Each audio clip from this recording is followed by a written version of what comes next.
honnêtement, il n'est pas encore à son niveau, même pour avoir discuté avec lui. Mais voilà, en tout cas, son équipe est à l'avant. Après, il y a une descente en moins pour Pierre Latour aujourd'hui. Ça va jouer, ça c'est sûr, parce qu'on le sait, Pierre a des lacunes en descente et surtout en ce moment. Au Dauphiné, honnêtement, ça a été un gros souci pour Pierre, les descentes. Donc aujourd'hui, ouais, il y a une descente du Ventoux en moins, donc ça c'est clair que ça va pouvoir, ça va l'aider, ça c'est sûr. Après, au niveau des Français, Clément Champoussin pour Arkea Samsic, que moi j'ai vu sur le Dauphiné, qui était quand même très bon. Donc voilà, clairement Clément Champoussin qui a terminé 20e quand même du Dauphiné. Donc voilà, il a certes perdu un petit peu de temps dans la dernière étape de montagne, mais sinon il était là, il était présent. Donc aujourd'hui, avec un parcours raccourci, une seule ascension du Ventoux, et on l'a dit tout à l'heure, c'est pas le côté le plus difficile, donc on peut tout à fait avoir pas des grosses surprises, mais en tout cas ça va changer quand même pas mal de choses, parce que c'est pas du tout la même ascension. Est-ce que ça ouvre la porte, messieurs, à Christophe Christophe, il vous a viré de la cabine. Est-ce que les profils qu'on va attendre à l'arrivée, justement, de ce CIC Mont Ventoux, est-ce que ça peut bouger un petit peu? Est-ce que plutôt des coureurs punchers plus que grimpeurs peuvent peut-être tirer leur épingle du jeu? Sans bande de course, avec même si on a du dénivelé avant d'aborder l'ascension du Mont Ventoux, mais comme on l'a dit par saut et non par bédouin, ça va quand même changer pas mal de choses. Il y aura moins de fatigue dans les organismes pour les coureurs. On sait que les purs grimpeurs ont besoin de beaucoup de dénivelé pour faire des fois des différences, avec des très bons punchers. Donc non, là franchement c'est assez ouvert justement. La liste des favoris, c'est, je pense, ou des outsiders, c'est agrandi ou c'est élargi avec ce changement de parcours. Parce que voilà, il y a moins de kilomètres, il y a moins de dénivelé, donc il y a des coureurs qui étaient, je pense, limités au niveau du parcours s'il était prévu initialement. Mais là, je pense, comme tu l'as dit, Christophe, un coureur comme Clément Champoussin, peut-être s'il a un peu de fatigue même du Dauphiné, mais sur un parcours comme ça, il a plus de chances que s'il c'était sur le parcours qui était prévu initialement.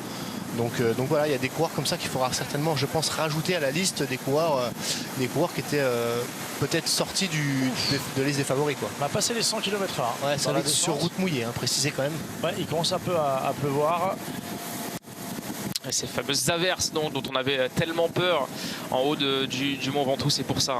On le rappelle que le parcours a été amputé d'une cinquantaine de kilomètres, arrivé jugé donc en haut du Ventoux toujours, mais par l'ascension de Sceaux et non pas par bédouin comme c'était prévu initialement. C'était un petit peu dans les plans, les prévisions météo depuis quelques jours étaient menaçantes. Et la France qui également entre guillemets victime de différents orages dans différentes régions, surtout des orages très violents, et forcément on n'a pas voulu prendre de risques du côté des organisateurs et de la préfecture, et même des coureurs qui ont milité un petit peu pour... Non mais c'était plus sage, parce qu'on le sait. Par précaution. Au Ventoux, il y a quand même souvent...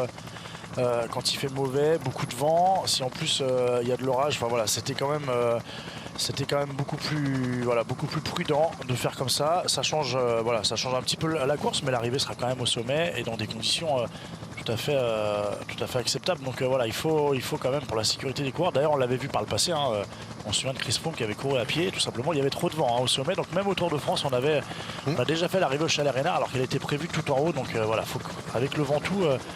Il faut pas trop jouer. Il faut pas trop jouer. Ouais, vous parliez de Chris Froome, Christopher Froome, qui n'a pas voulu répondre aux médias ce matin, très concentré, le Britannique. Il nous prépare, Chris, là. Il joue gros, sûrement. Sa sélection, peut-être, de Tour, comme on l'a dit tout à l'heure. C'est fort possible. Il y a de la concurrence au sein de son équipe, donc il n'a pas non plus montré des garanties depuis le début de la saison. Alors c'était pas trop mal sur la Mercantour classique, qui est une classique montagneuse également, cette fois dans le sud-est de la France, notamment avec Valberg, la Colmiane. T'es aux portes du top 10, Christopher Froome à l'arrivée. Mais c'est plus le même quand même, ça c'est sûr. À noter que cette course du CIC Mont Ventoux est passée Pro Series cette année. C'est la deuxième division du cyclisme mondial. Vous avez l'habitude d'entendre parler du World Tour, où on marque le plus de points possible, et ce sont les courses les plus prestigieuses. Et puis la division inférieure, donc c'est l'échelon, le deuxième échelon du cyclisme mondial, ces courses Pro Series. Et évidemment, l'ambition des organisateurs, peut-être à terme, c'est de passer évidemment en première division et d'attirer les plus grandes équipes de la planète pour une préparation du Tour de France. Allez messieurs, on est dans la descente de l'avant-dernière difficulté de la journée avant ce Mont Ventoux. Ce que je vous propose, c'est de marquer une première pause et on se retrouve dans quelques instants pour la suite de ce 5e CIC Mont Ventoux. Pablo Castrillo qui emmène le groupe de tête. Ils sont 4 à l'avant de ce CIC Mont Ventoux 2023. Valentin Rotello de cette équipe AG2R Citroën Team. Léo Danès de la CIC Unant Atlantique. 2 Français, 2 Espagnols avec Asier Echevarria, le maillot orange de la formation Euskaltel. Et donc Pablo Castrillo de l'équipe Kern Pharma. Ils ont une avance de plus de 2 minutes sur un peloton mené par les équipes Movistar, Israël Première Tech et Groupama FDJ pour un certain Lenny Martinez. Christophe et Cédric, c'est peut-être la plus belle chance française, alors que derrière c'est Pierre Latour qui est en délicatesse encore une fois avec ses descentes malheureusement. Ouais, déjà la semaine dernière sur le Dauphiné, on l'a vu très régulièrement se faire distancer dans les descentes. Ouais, Pierre il a vraiment de l'appréhension. En ce moment c'est vraiment pas une bonne période pour lui au niveau des descentes. Et là dans cette descente rapide, on a vu tout à l'heure le motard qui filmait la vitesse, enfin le caméraman qui filmait la vitesse de sa moto. On atteignait les 100 km/h dans cette descente. Donc c'est clair que là, si on a un peu d'appréhension, et ben voilà ce qui se passe. Regardez les coureurs à l'arrière. En plus, on voit bien que là, après, pour boucher le trou, il y a l'air d'y avoir un peu de vent.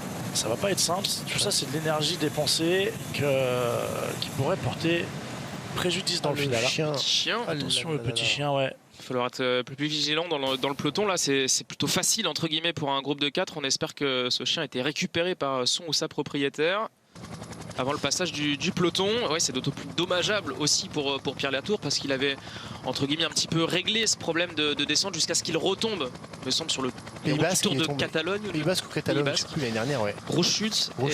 Et forcément ça a réveillé d'anciens démons. Là c'est les pires descentes que vous avez là parce que vous allez vite, route humide avec de la vitesse. Donc c'est même pour les coureurs qui n'ont pas forcément peur, c'est piège parce que vous avez vu les portions entre l'asphalte sec et mouillé, on peut vite partir à la faute. Donc il faut être très vigilant et là il y a des cassures qui se forment. On est à l'arrière du peloton là. Avec des coureurs de la formation Electro Hyper Europe, formation continentale espagnole, coureur de la Burgos BH également. À l'arrière de ce peloton, quelques petites cassures dans cette descente roulante.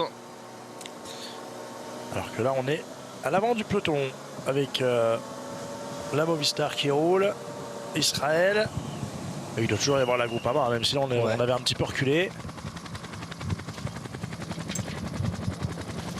Alors qu'on est à Ville-sur-Ozon, peloton qui traverse cette ville nichée au pied du Mont Ventoux, capitale régionale de la biodiversité en 2019, un peu plus de 2300 habitants, entouré de vignobles, vous le voyez, de cerisiers également, beaucoup d'artisans d'art dans cette petite ville. Lieu incontournable évidemment pour la découverte du vélo et de la région. On vous y encourage évidemment à visiter cette ville typiquement provençale. Un petit week-end, messieurs? Ouais. Mais ça a l'air super joli. Mais pas on prendra le vélo, Cédric. Ouais, mais il faut le Ventoux. Le Ventoux, vous aimiez bien. Non, c'est pire d'école à monter. On ira à la piscine, nous, avec Cédric. Ouais. On vous gonflera les pneus du vélo si vous voulez. On jouera à la pétanque.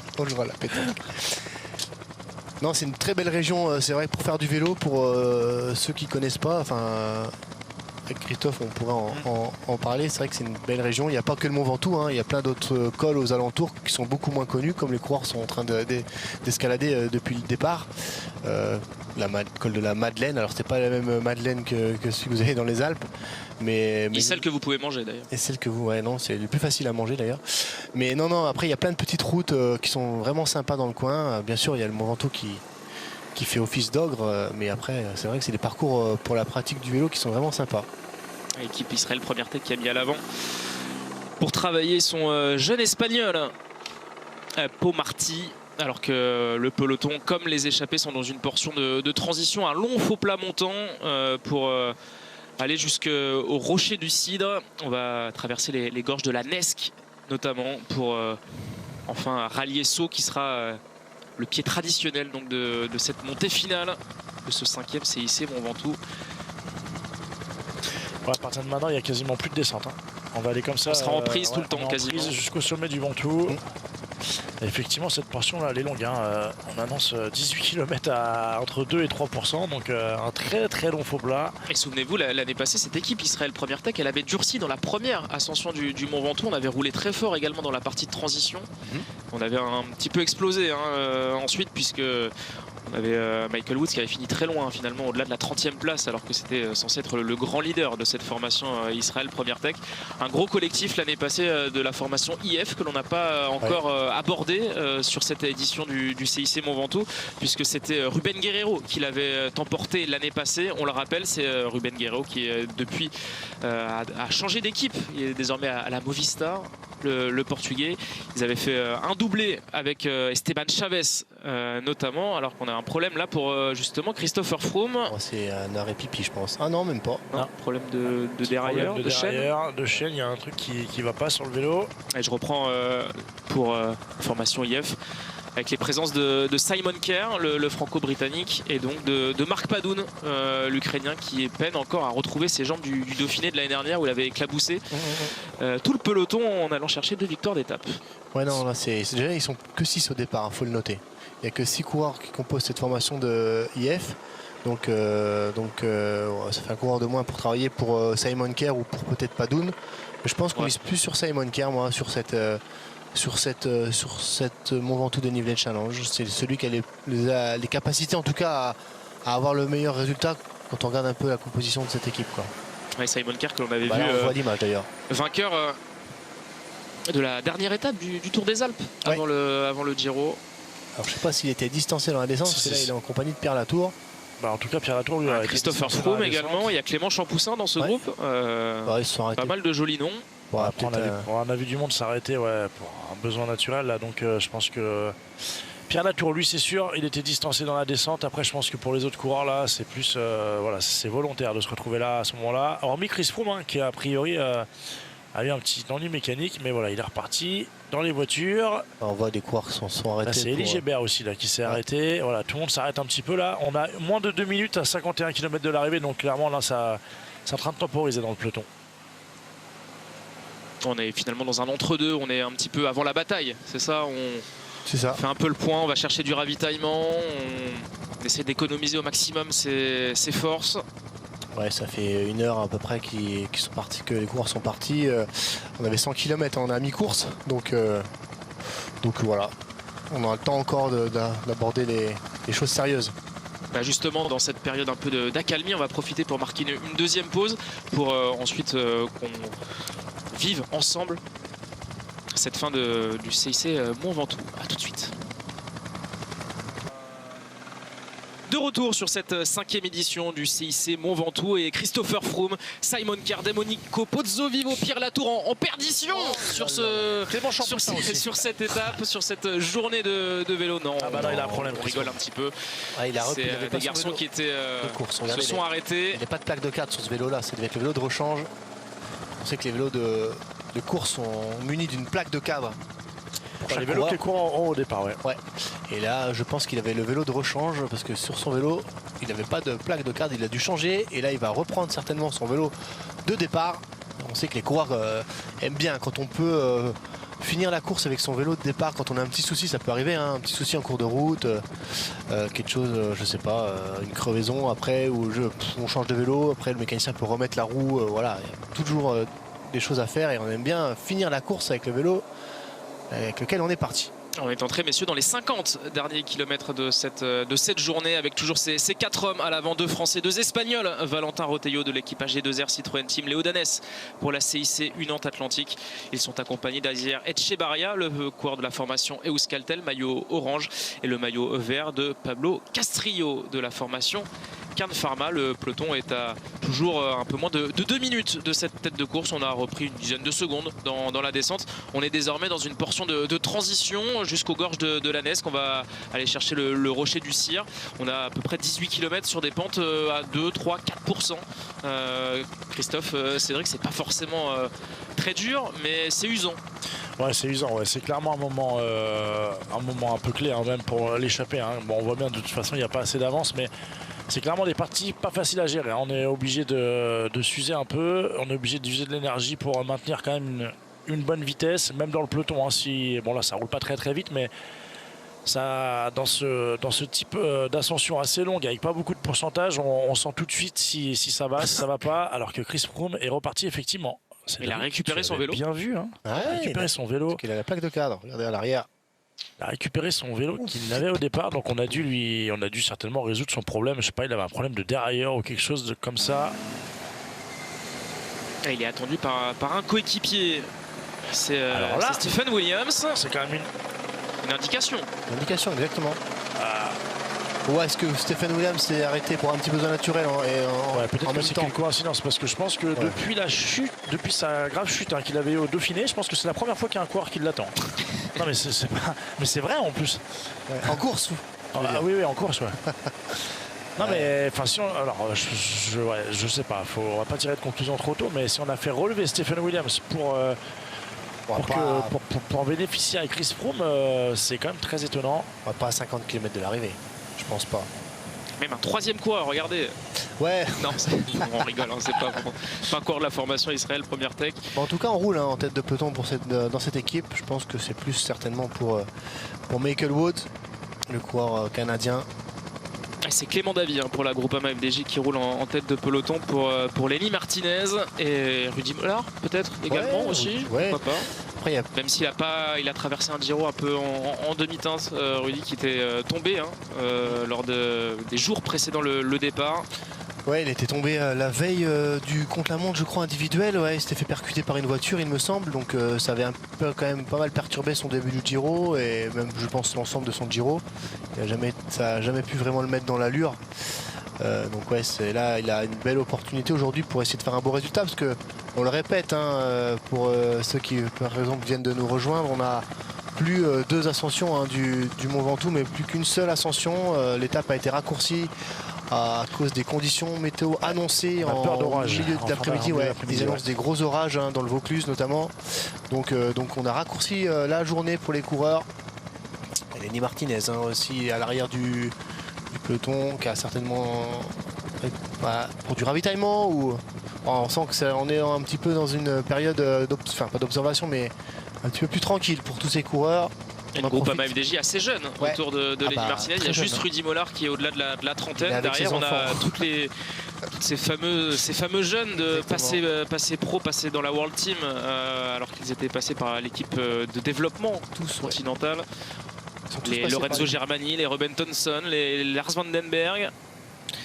Les Enzo Paleni, ils sont tous passés par l'équipe continentale, les coureurs qui composent l'équipe Groupama FDJ, hormis Rudy Mollard. Alors l'interrogation, messieurs, pour Lenny Martinez, c'est est-ce qu'il aura récupéré du Dauphiné? On sait qu'il a joué sur certaines étapes en montagne, 9e notamment à Saint-Lin-les-Bains, 12e au col de la Croix de Fer. C'était solide quand même en World Tour, mais l'enchaînement des jours à si haut niveau, on sait que c'est sa première vraie saison en World Tour. C'est une petite interrogation. C'est vrai, et j'ai pu échanger avec lui parce que j'ai passé la semaine du Critérium de Dauphiné avec l'équipe Groupama FDJ et donc j'ai échangé un peu avec lui dimanche après l'arrivée. Il m'a dit qu'il avait quand même souffert le dernier jour, qu'il était quand même fatigué parce que c'était une course exigeante pour un jeune homme de 19 ans, à peine 20 ans. Donc, et puis surtout l'interrogation quand on est sur une course comme le Dauphiné et puis on court le mardi, Christophe peut en parler aussi, c'est qu'on a un jour de repos entre les deux. Et c'est jamais évident de gérer cette journée de repos parce que il y a le petit transfert aussi. Les coureurs ont fait le voyage dimanche soir après l'arrivée, donc de Lyon, de Grenoble jusqu'à Bédouin, dans les agglomérations de Bédouin, c'est pas très long, on va dire. En fin de début de soirée, ils étaient tous rendus à leur hôtel, mais on a cette journée du lundi qui est particulière parce que tu as envie de te reposer, mais si tu reposes un peu trop l'organisme, aujourd'hui c'est compliqué, surtout qu'aujourd'hui l'étape a été raccourcie aussi. Sur une étape classique, sur un Mont Ventoux classique, on sait que quand on a couru une semaine avec un jour de repos avant, bah, on est peut-être mieux en fin de course parce que la journée est un peu longue, donc on se débloque, comme on a envie de dire. Mais là c'est assez court, donc il faut être tout de suite dans le match ou plutôt dans le match. Donc voilà, ça a dû certainement un petit peu chambouler les plans des coureurs, même s'ils ne l'ont pas su hier, hein, ce changement de parcours, ils l'ont su ce matin. Donc voilà. Officiellement, pardon. Donc hier, ils ont dû certainement faire une retrouve un peu comme sur un grand tour avec une journée de repos. C'est ça, exactement. C'est la même chose, on peut se retrouver avec le même type de sensation. Hein. Si le lundi, là, effectivement, on se repose de trop, l'organisme se met un peu en veille. Et le lendemain, c'est clair que pour se relancer, là, clairement, il faut être rapidement dans l'allure. Hein. En plus, avec cette étape raccourcie. C'est vrai que les sensations, des fois, il ne faut pas trop écouter son corps au début de journée. Parce que tu es un peu endormi, tu as un peu mal aux pattes, t'es pas terrible, hein, et ça va de mieux en mieux. Mais la problématique pour les coureurs qui ont fait le Dauphiné, c'est que c'est presque un peu trop court pour eux, même c'est presque sûr, hein, c'est un peu trop court pour eux pour avoir des très bonnes sensations tout de suite, quoi. Donc après ça dépend, hein, chaque coureur réagit différemment entre deux courses, surtout quand tu as un jour de repos. Donc on verra. De toute façon, on va vite le savoir, hein, si ces coureurs qui ont été au Dauphiné ont bien récupéré, comme Champoussin, comme Lenny Martinez, comme il y en a d'autres. J'ai pas fait la liste. Pierre Latour notamment. Regardez une petite image que j'ai vue tout à l'heure. Regardez Chris Froome qui remercie Stephen Williams. Alors on se posait la question. En fait, Stephen Williams, je pense qu'il l'a clairement attendu. Hein. C'est lui qui a roulé tout le temps pour ramener Chris Froome à l'avant. Donc pourquoi pas aujourd'hui, on le revoit encore une fois. Regardez, hop. Il va revenir à sa hauteur, voilà, la petite tape pour le remercier. Et en plus de ça, après, c'est Stephen Williams. Donc Chris Froome va aller sur la droite, sur la suite de l'image de ce que je voyais tout à l'heure. Il va remonter, lui, continuer à remonter le peloton. Et Stephen Williams, lui, par contre, est descendu de la voiture chercher des bidons. Donc voilà, aujourd'hui, on verra bien le résultat. Mais en tout cas, on a envie de protéger Chris Froome au sein de cette équipe Israël. En tout cas, on a assez envie de le protéger pour avoir fait descendre Stephen Williams, qui est quand même un bon coureur pour aujourd'hui. Allez, un peu plus de 40 km encore à couvrir dans cette 5e édition du CIC Mont Ventoux. La particularité de cette course initialement 154 km devait être donc la double ascension du Ventoux. La première par Sceaux, la deuxième par Bédouin. Malheureusement, les conditions météorologiques, en tout cas les risques d'orage, n'ont pas permis par précaution. Donc on a décidé de raccourcir cette journée de course. Je vous propose, messieurs, c'est d'écouter tout simplement Nicolas Garcera, l'organisateur de ces CIC Mont Ventoux, qui nous explique les tenants et aboutissants de cette décision. Il faut savoir que le Mont Ventoux, c'est quand même une montagne assez particulière, sans végétation et à 2000 mètres d'altitude. Et le risque météo et de développement de forts orages avec un risque de grêle étant avéré, on a préféré jouer la sécurité des coureurs et surtout ne pas les envoyer à la descente à plus de 100 km/h avec les risques que ça pourrait avoir, donc les coureurs en premier. L'idée aussi, c'était de ne pas prendre de décision en cours de route, mais de la prendre dès le départ, de manière à ce que les coureurs puissent établir une stratégie de course. Donc on a un parcours qui est raccourci, mais on a 100 km de course de côte. Le meilleur gagnera de toute façon au sommet du Mont Ventoux et c'est la montée qui fera la différence. Nicolas Garcera au micro de notre envoyé spécial Romain Aron pour la chaîne L'Équipe. Une décision intelligente, hein. Et surtout ce qui est important, c'est ce qu'il a évoqué, hein. On n'a pas insisté à faire partir les coureurs pour 150 km et puis on verra si vraiment il pleut pas, on les fera continuer ou non. On a préféré adapter. Effectivement, c'est bien parce qu'au moins, comme l'a très bien dit l'organisateur, pour les stratégies et tout ça, ça change vraiment beaucoup. Alors que le peloton et le groupe de tête sont en train de rallier les gorges de l'Anesque, zone protégée Natura 2000.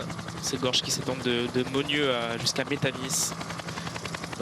Également le belvédère de Castrel-Erras face au rocher du Cire qu'on va découvrir tout à l'heure. C'est une des zones les plus belles, hein, de Provence, avec beaucoup de falaises et des routes qui serpentent également. Et pour le coup, il n'y a pas grand monde, hein. Pas encore. Faut attendre juillet-août. Ouais. Oh, pour faire du vélo, il n'y a pas que le Mont Ventoux, vous avez des beaux endroits aussi. À l'image avec les gorges de l'Anesque.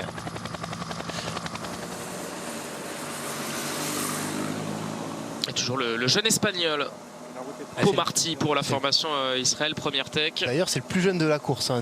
18 ans. Le Benjamin de cette course. Il aura 19 ans en fin d'année en plus. J'ai été regarder un peu sa fiche. Vraiment un tout jeune coureur, 18 ans. Voilà, il apprend le métier. L'écart, messieurs, qui est remonté hein, dans cette partie de transition, justement. On a remis un petit cran. Hein. Bah, on peut peut-être un petit peu. Je vois votre mou, Christophe. Une minute, ça me paraît beaucoup quand même. Hein. On va voir, on va attendre. C'est vrai que des fois les écarts GPS fluctuent, mais 1 minute, franchement, ça me paraît beaucoup parce qu'on voit, même s'il y a eu pas mal de coureurs qui se sont arrêtés pour un besoin naturel, on voit bien que dans le peloton, ça roule pas non plus à fond. De là à reprendre 1 minute en 3-4 km là, par rapport à l'écart qu'on avait tout à l'heure, ça me paraît beaucoup. Ouais. On a peut-être attendu, on a peut-être levé le pied aussi hein, pour la formation Israël tout à l'heure quand on avait Froome derrière. On a peut-être aussi un petit peu levé le pied pour permettre à Froome de revenir plus rapidement. Et puis on a un garçon de la formation Electro Hyper Europa également qui s'est mêlé à cette chasse là. Alors équipe qu'on ne connaît pas beaucoup, cette continentale espagnole. Même pas du tout, hein, moi personnellement, je ne connaissais pas. Première fois que je les vois. L'équipe continentale, hein, c'est des équipes... c'est important pour ces formations aussi qu'on parle d'elles parce que voilà, il y a les retransmissions télévisuelles, ils sont pas échappés en plus, donc s'ils veulent se montrer, faut qu'on les voit. Peut-être qu'ils vont rouler pour un de leurs coureurs. Alors on connaît pas les coureurs, enfin de nom, moi je connais pas, j'ai pas de nom qui me vient comme ça à l'esprit en tant d'avoir un favori. On a un néerlandais avec 6 espagnols, hein, Alex Molenaar. Donc à voir, à suivre un petit peu. On va voir ce que cette équipe va nous faire tout à l'heure.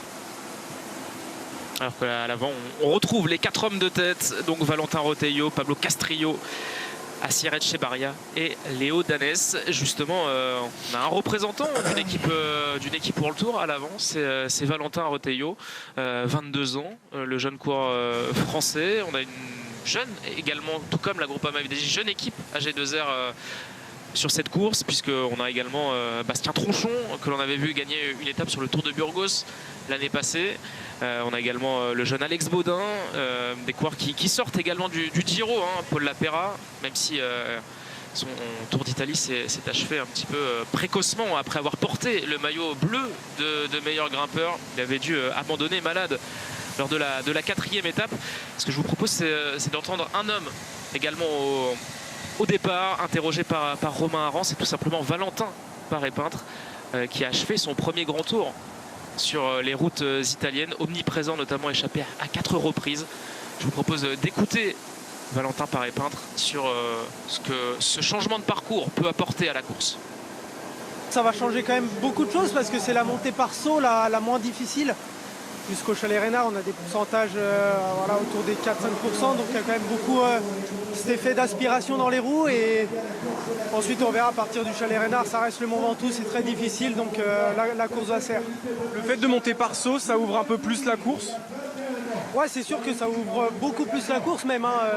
Je pense que jusqu'au Chalet Reynard, dans les roues, ça sera difficile, mais voilà, on va rouler assez vite en vitesse, autour de, je pense, 27-30 km/h jusqu'au Chalet Reynard.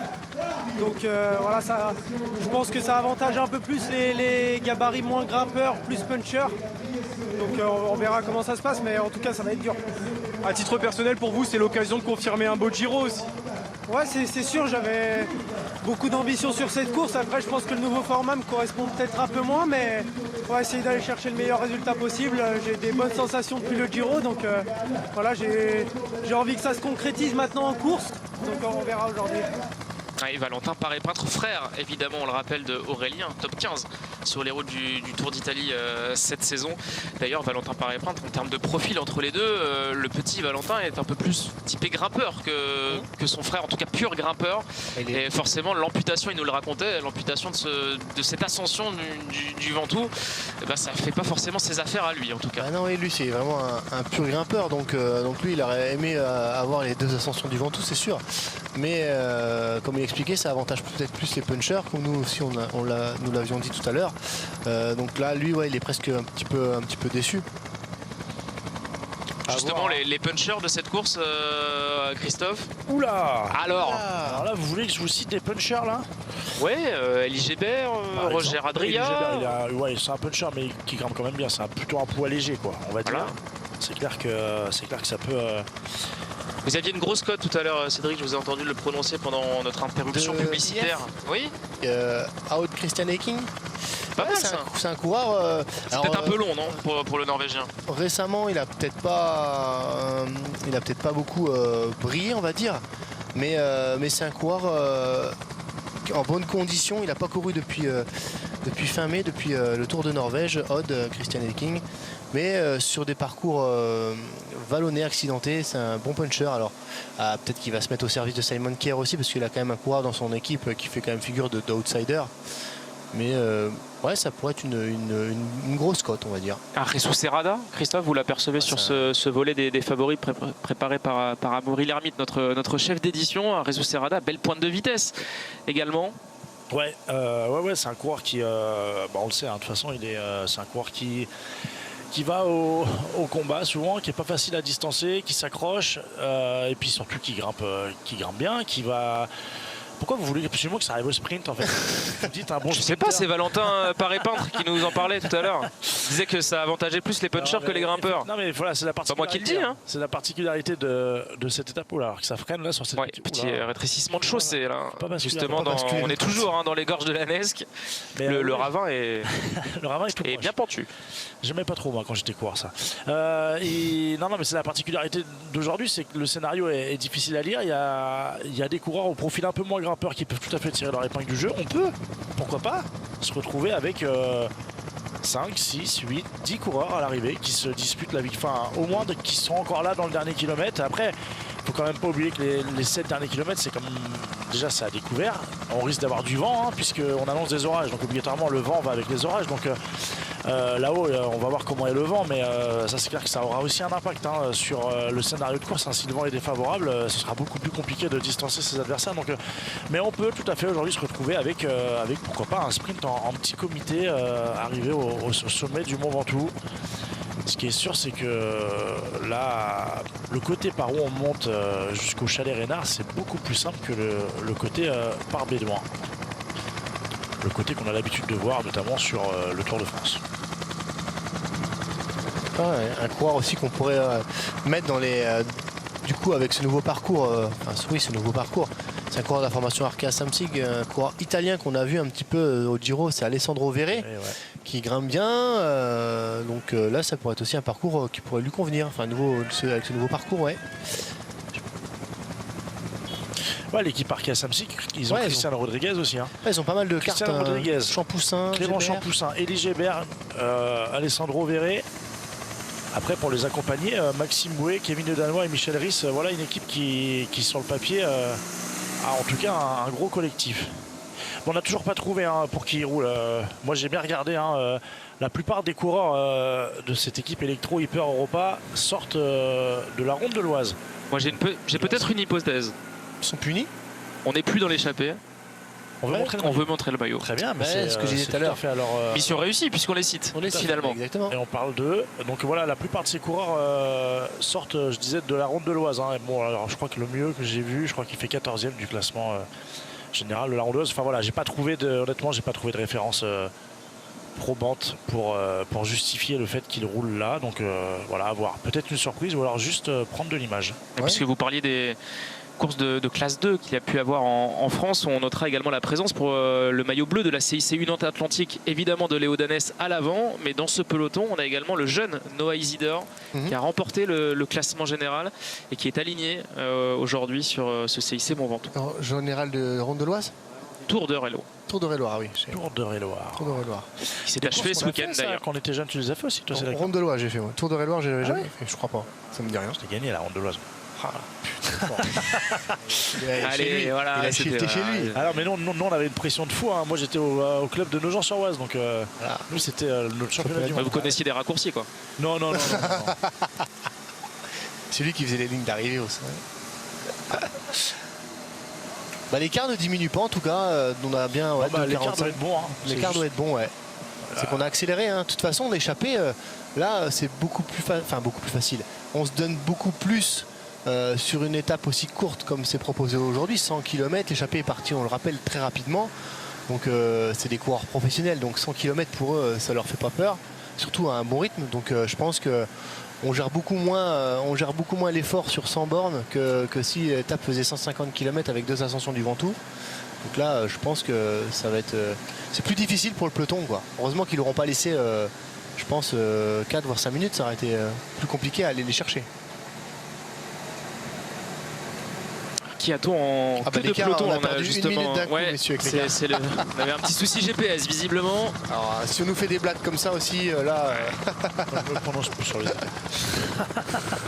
Oui, mais belle intuition, Christophe. Non, mais ouais, non, mais enfin... Même si on a vu que dans le peloton ça se relevait un peu, franchement, ouais, perdre 1 minute en 3 ou 4 km, là, pour moi c'est impossible. Je vois pas comment. On a bien vu que dans l'échappée on restait quand même relativement sur le même rythme. Ça remonte l'écart, regarde. C'est encore en train de se réadapter. Bon, on verra, on va voir. On va essayer d'en prendre nous-mêmes en fait. Bah, enfin, des petits pointages Cyril Guimard n'est pas là, remplacez-le. À l'arbre. À gauche, il n'y a aucun repère sur cette. À la chèvre à droite. Ah merde, elle a bougé. Non, là, c'est vrai que... À l'assistant. Allez, vas-y, c'est parti. Là. À l'assistant de AG2R Citroën. Ouais, c'est évidemment une coïncidence. Complètement.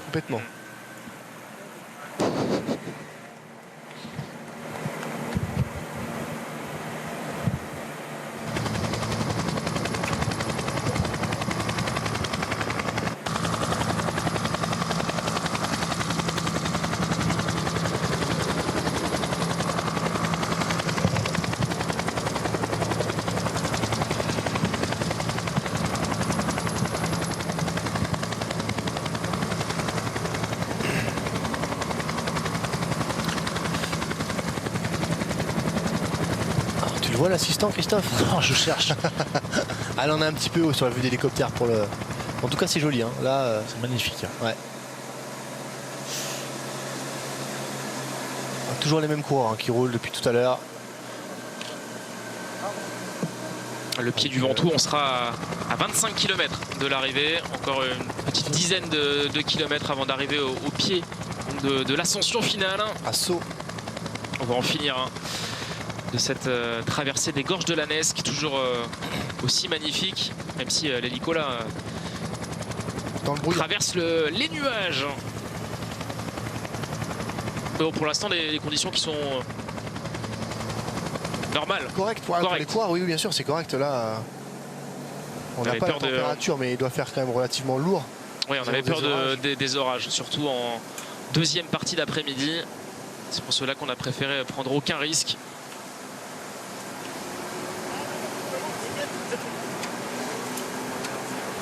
Est-ce qu'on va retrouver votre soigneur, Christophe, pour l'écart?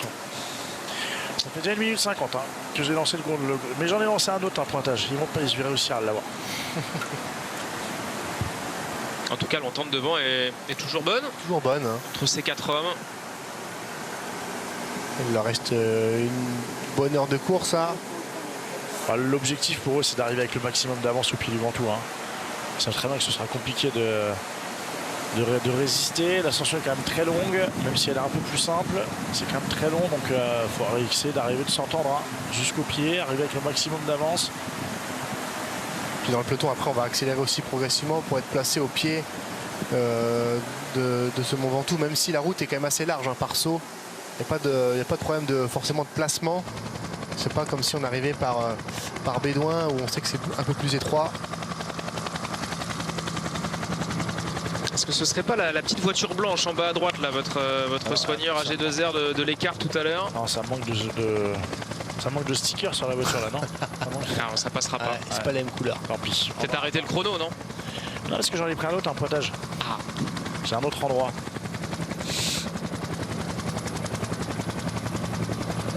Bon, on va arriver au pied de cette montée finale donc du Mont Ventoux. On va se quitter encore quelques instants et on se retrouve dans moins de 6 minutes pour la suite de ce CIC Mont Ventoux 2023. Allez, 7 km avant d'arriver dans le village de Sceaux, pied officiel de cette ascension finale vers le Mont Ventoux, vers le Chalet Reynard. Édition, on le rappelle, amputée donc de la montée vers Bédouin. Mais les équipes des favoris qui commencent à se mettre en place, messieurs, Christophe Riblon, Cédric Pinault, la Movistar et la Groupama FDJ sont en tête de peloton avec l'équipe Israël Première Tech pour, on le rappelle, Michael Woods, Domenico Pozzovivo pour l'équipe Israël Première Tech, Einer Rubio, Ivan Ramiro Sosa pour la Movistar et puis évidemment normalement Lenny Martinez pour la Groupama FDJ si il a bien récupéré du Dauphiné, évidemment. Exactement.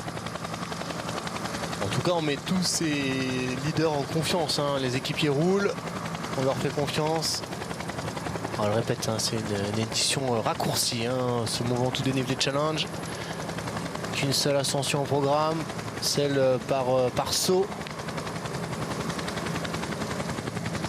Et pour continuer hein, sur ce petit thème Groupama FDJ très rapidement, on a appris il y a quelques instants l'officialisation, messieurs, de la présence de Thibaut Pinot sur les routes du Tour de France au mois de juillet. Une première réaction, on en parlera beaucoup plus longuement évidemment avec vous sur le plateau de Ça va frotter tout à l'heure avec Claire Bricogne et Patrick Chassé. Logique, pas logique?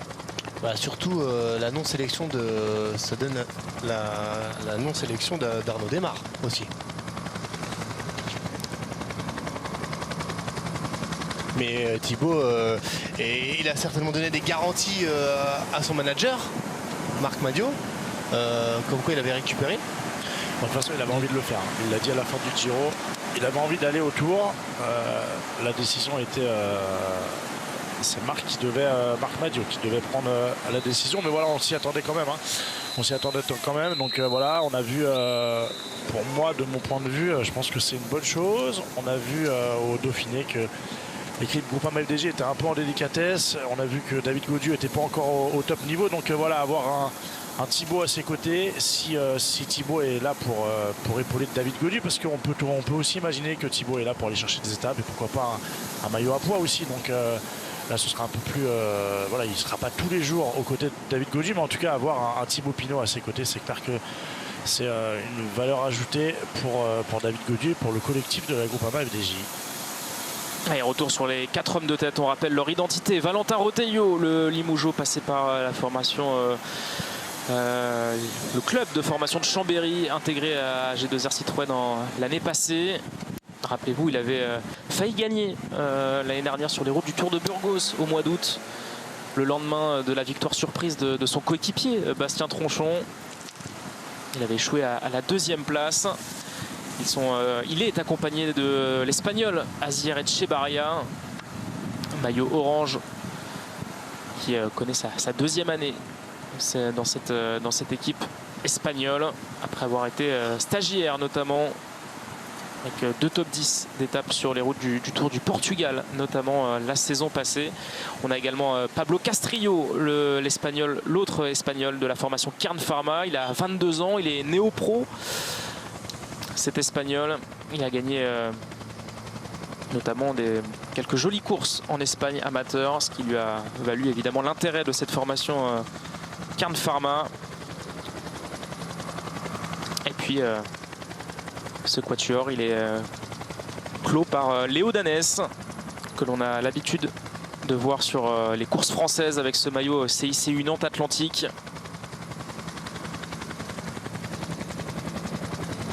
Puisqu'il avait terminé notamment meilleur grimpeur du Pays de la Loire Tour. Ah oui. Cette année. Bon, offensif, exactement. On voit souvent dans les échappées. C'est une équipe continentale. Nantes, c'est sûr qu'ils n'ont pas forcément des résultats probants sur les grosses courses. Donc, par contre, sur les classes 2, ils ont pas mal de réussite. Hein.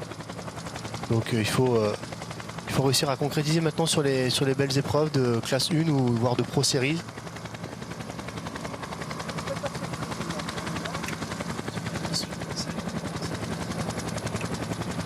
Allez, dans moins de 5 km, hein, dans même 3 km, ils seront au pied officiel de ce Mont Ventoux. On passera par le village de Sceaux.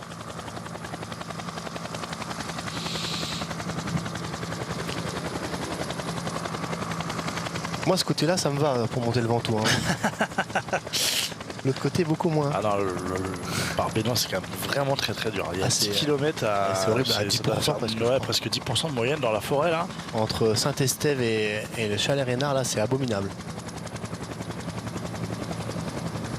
On commence à remonter hein, pour la formation Arkea Samsic, notamment autour de Christian Rodriguez et de Clément Champoussin.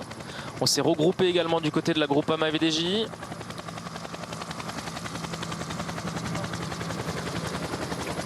On aperçoit le maillot de champion de Porto Rico sur les épaules d'Abner González, le grimpeur de la formation Movistar.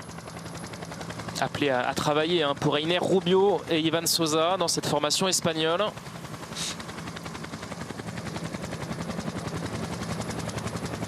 Ouais, si Rubio il a bien récupéré de son Giro, il peut faire quand même office de, de favori. Hein. C'est celui qui a montré le plus d'aptitude en montagne ces dernières semaines par rapport à tous les autres coureurs qui sont présents sur la course quand même. Ouais, c'est le seul coureur qui a gagné en montagne. De toute façon, aligné sur ce CIC Mont Ventoux cette année, c'est le seul qui a levé les bras en altitude. Si on regarde sur les résultats bruts, c'est le favori. Après, et en plus, rappelez-vous, il a gagné une étape qui avait été raccourcie également à Crans-Montana. Oui, c'est vrai. C'est vrai. Si on cherche des similitudes avec la journée d'aujourd'hui. Ah, il gagne que des courses de junior, quoi. Je déconne. Non, mais c'est vrai que c'est... Bon, il n'a pas gagné déjà encore. Mais attention à lui. Après, quand on sort d'un Giro, d'un grand tour en règle générale, c'est tout bon ou tout mauvais. Hein. Là, les premières courses, après, ça fait quoi un mois? Ah, pas un mois, 3 semaines qui sont finis le Giro. Donc, soit on a bien récupéré, on est sur la forme encore, on est sur la forme du Giro, on va dire, si on a bien récupéré. Ou soit c'est tout l'inverse, on n'est pas bien du tout et là, c'est compliqué. Et 2 maillots distinctifs, hein, vous l'avez vu dans cette équipe Movistar avec Porto Rico pour Abner González et le maillot de champion de Brésil pour le sprinter puncher Vinicius Rangel. Et côté français, on a 35 coureurs au départ de ce CIC Mont Ventoux, on le rappelle, avec évidemment Lenny Martinez, Rudy Mollard, François Bidard pour la Cofidis. Une équipe 100% française pour l'équipe AG2R Citroën Team également. Et puis on a pour la Total Energy seul Dries Van Restel. Le reste, on n'a que des Français sur ce Mont Ventoux. Ce que je vous propose, messieurs, c'est d'abord écouter Pierre Latour, qui peut être le leader de cette formation vendéenne. Au départ, interviewé par Romain Aran, notre envoyé spécial. Faire du mieux possible comme toujours et je sais pas s'il y aura d'échappée, mais du coup essayer d'avoir quelqu'un devant et puis après... De toute façon, ça va être vite vu dans la montée du Ventoux. Donc si t'es bien, tu seras devant. Et si t'es moins bien, bah, tu seras plus à l'arrière. Finalement, l'arrivée sera donnée à la fin de la première ascension du Mont Ventoux. Ça change quelque chose? Pour moi, oui, il n'y a pas la longue descente. Non, mais oui, bah, après, il y a eu pas mal d'orages les derniers temps. Il risque d'y en avoir encore. Il y avait des coulées un peu sur la route. Donc c'est pas plus mal, je pense. Ouais. Tant mieux pour lui, il rappelle la descente comme il a dit. Ouais, on l'a vu tout à l'heure en difficulté déjà dans la descente du col de la Gabelle, exactement. Donc ouais, non, tant mieux pour lui. On espère qu'il aura bien récupéré aussi du Dauphiné. A priori, si on écoute bien, ils avaient quand même une stratégie de mettre un coureur à l'avant. Ouais. Bon, c'est pas le cas. Ouais, c'est parti vite, ouais. Parce que c'est la première échappée qui est partie rapidement. Donc moi, je voulais juste revenir sur un coureur de la Movistar qu'on a cité, mais peut-être pas beaucoup, il me semble. C'est un coureur qui a déjà gagné au Mont Ventoux quand même. Ça s'est arrêté au Chalet-Reynard. Mais il a gagné. Et c'était sur la chaîne L'équipe. Et c'était sur la chaîne L'équipe, c'était en février, en 2021. Tour de Provence, Ivan Sosa. Quand il était chez Ineos, avait remporté l'étape, d'ailleurs devant Bernal. Et Julien Lafilippe. Donc c'est un coureur, alors là le parcours qui est proposé aujourd'hui, c'est un peu une énigme rien aussi, à voir. Ivan Sosa aussi. On ne sait jamais trop s'il vient avec des ambitions ou pas du tout. C'est sûr. Si on le cite pas, c'est peut-être parce qu'il est un peu en manque de résultats aussi. Oui, bah, clairement. Mais ça, peut-être que le Mont Ventoux lui rappelle des bons souvenirs. Mais là, en tout cas, quand il avait remporté cette étape, ça s'arrêtait au Chalet-Reynard et puis c'était pas par le côté qu'il va escalader là. Donc voilà, faut voir, mais je voulais juste le rappeler. Et le peloton qui accélère derrière les 4 échappés. On a perdu une vingtaine de secondes Avant d'aborder Sceaux, on continue un peu notre petit tour d'horizon français. On l'a cité assez souvent. Son nom est revenu dans nos discussions. C'est Lenny Martinez, 18e du classement général du Dauphiné. Il y a cela quelques jours. Romain Aran, notre envoyé spécial, l'a rencontré au départ ce matin. Bonjour Lenny, vous sortez tout juste du Critérium du Dauphiné, comment vous vous sentez? Plutôt bien, ça va. Hier, j'ai fait un petit déblocage et une petite récup en même temps. J'étais plutôt pas mal, donc on verra aujourd'hui. La forme, elle est là pour essayer d'aller jouer quelque chose et quelque chose de très bien? Ouais, je vais essayer d'aller faire quelque chose, malgré qu'ils aient changé le parcours quand même. Et que l'arrivée, c'est moins une bosse d'une heure vraiment raide et à bloc. Donc voilà, ça change beaucoup de choses quand même, mais on va faire le maximum. Comment ça change dans votre approche de la course? Déjà, ça va être... déjà ça va être moins raide. Pour moi il va y avoir seulement 20 minutes d'effort maximal dans les 5 derniers bornes. Et le reste, voilà, ça va monter gros plateau, ça va être vachement différent que l'autre côté, quoi. Il y a quelques mois sur la chaîne L'équipe, vous disiez que faire deuxième c'est un peu nul. Donc aujourd'hui faire deuxième ce sera un peu nul, on vise encore mieux. Bah ouais, c'est clair que je cherche la victoire depuis le début de saison. Donc si ça peut être aujourd'hui, ce serait pas mal. Il a une bonne tête toujours. Ouais. Je pense qu'il a bien récupéré. En tout cas, ça se voit à son visage. Et on parlait tout à l'heure de cette journée là, entre la fin du Dauphiné, enfin la journée d'hier, entre le Dauphiné et le départ aujourd'hui de ce CIC Mont Ventoux, dénivelé challenge là. Et ben, en fait, il nous a donné la réponse. Hein. Hier, il a fait un déblocage. On n'a pas fait juste une sortie de récup. Clairement, hier, on a ressollicité un peu l'organisme pour tout simplement essayer aujourd'hui d'avoir des sensations, des bonnes sensations et pas avoir les sensations d'un organisme qui a envie de se reposer. Et vous découvrez Sceaux à l'image.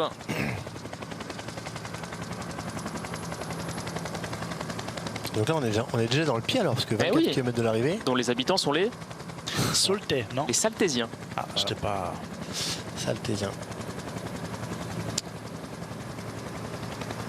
Ouais, on continue de perdre du temps pour l'échapper dans le peloton, ça a bien accéléré. Ah, puis là on voit la relance, elle a quand même fait du mal. Hein, parce qu'il y a des mini. C'est en train de se tendre.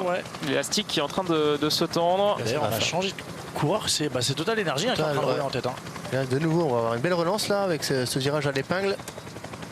Bah voilà, on prend les devants pour l'équipe Total Energy. On prend les choses en main. Alors, est-ce que Pierre Latour, messieurs, est en position de leader unique sur ces Movistar là, qui est tombé pour la Total Energy? C'est un coureur de la formation Movistar. Vous avez raison, qui est tombé après cette épingle à gauche dans la relance.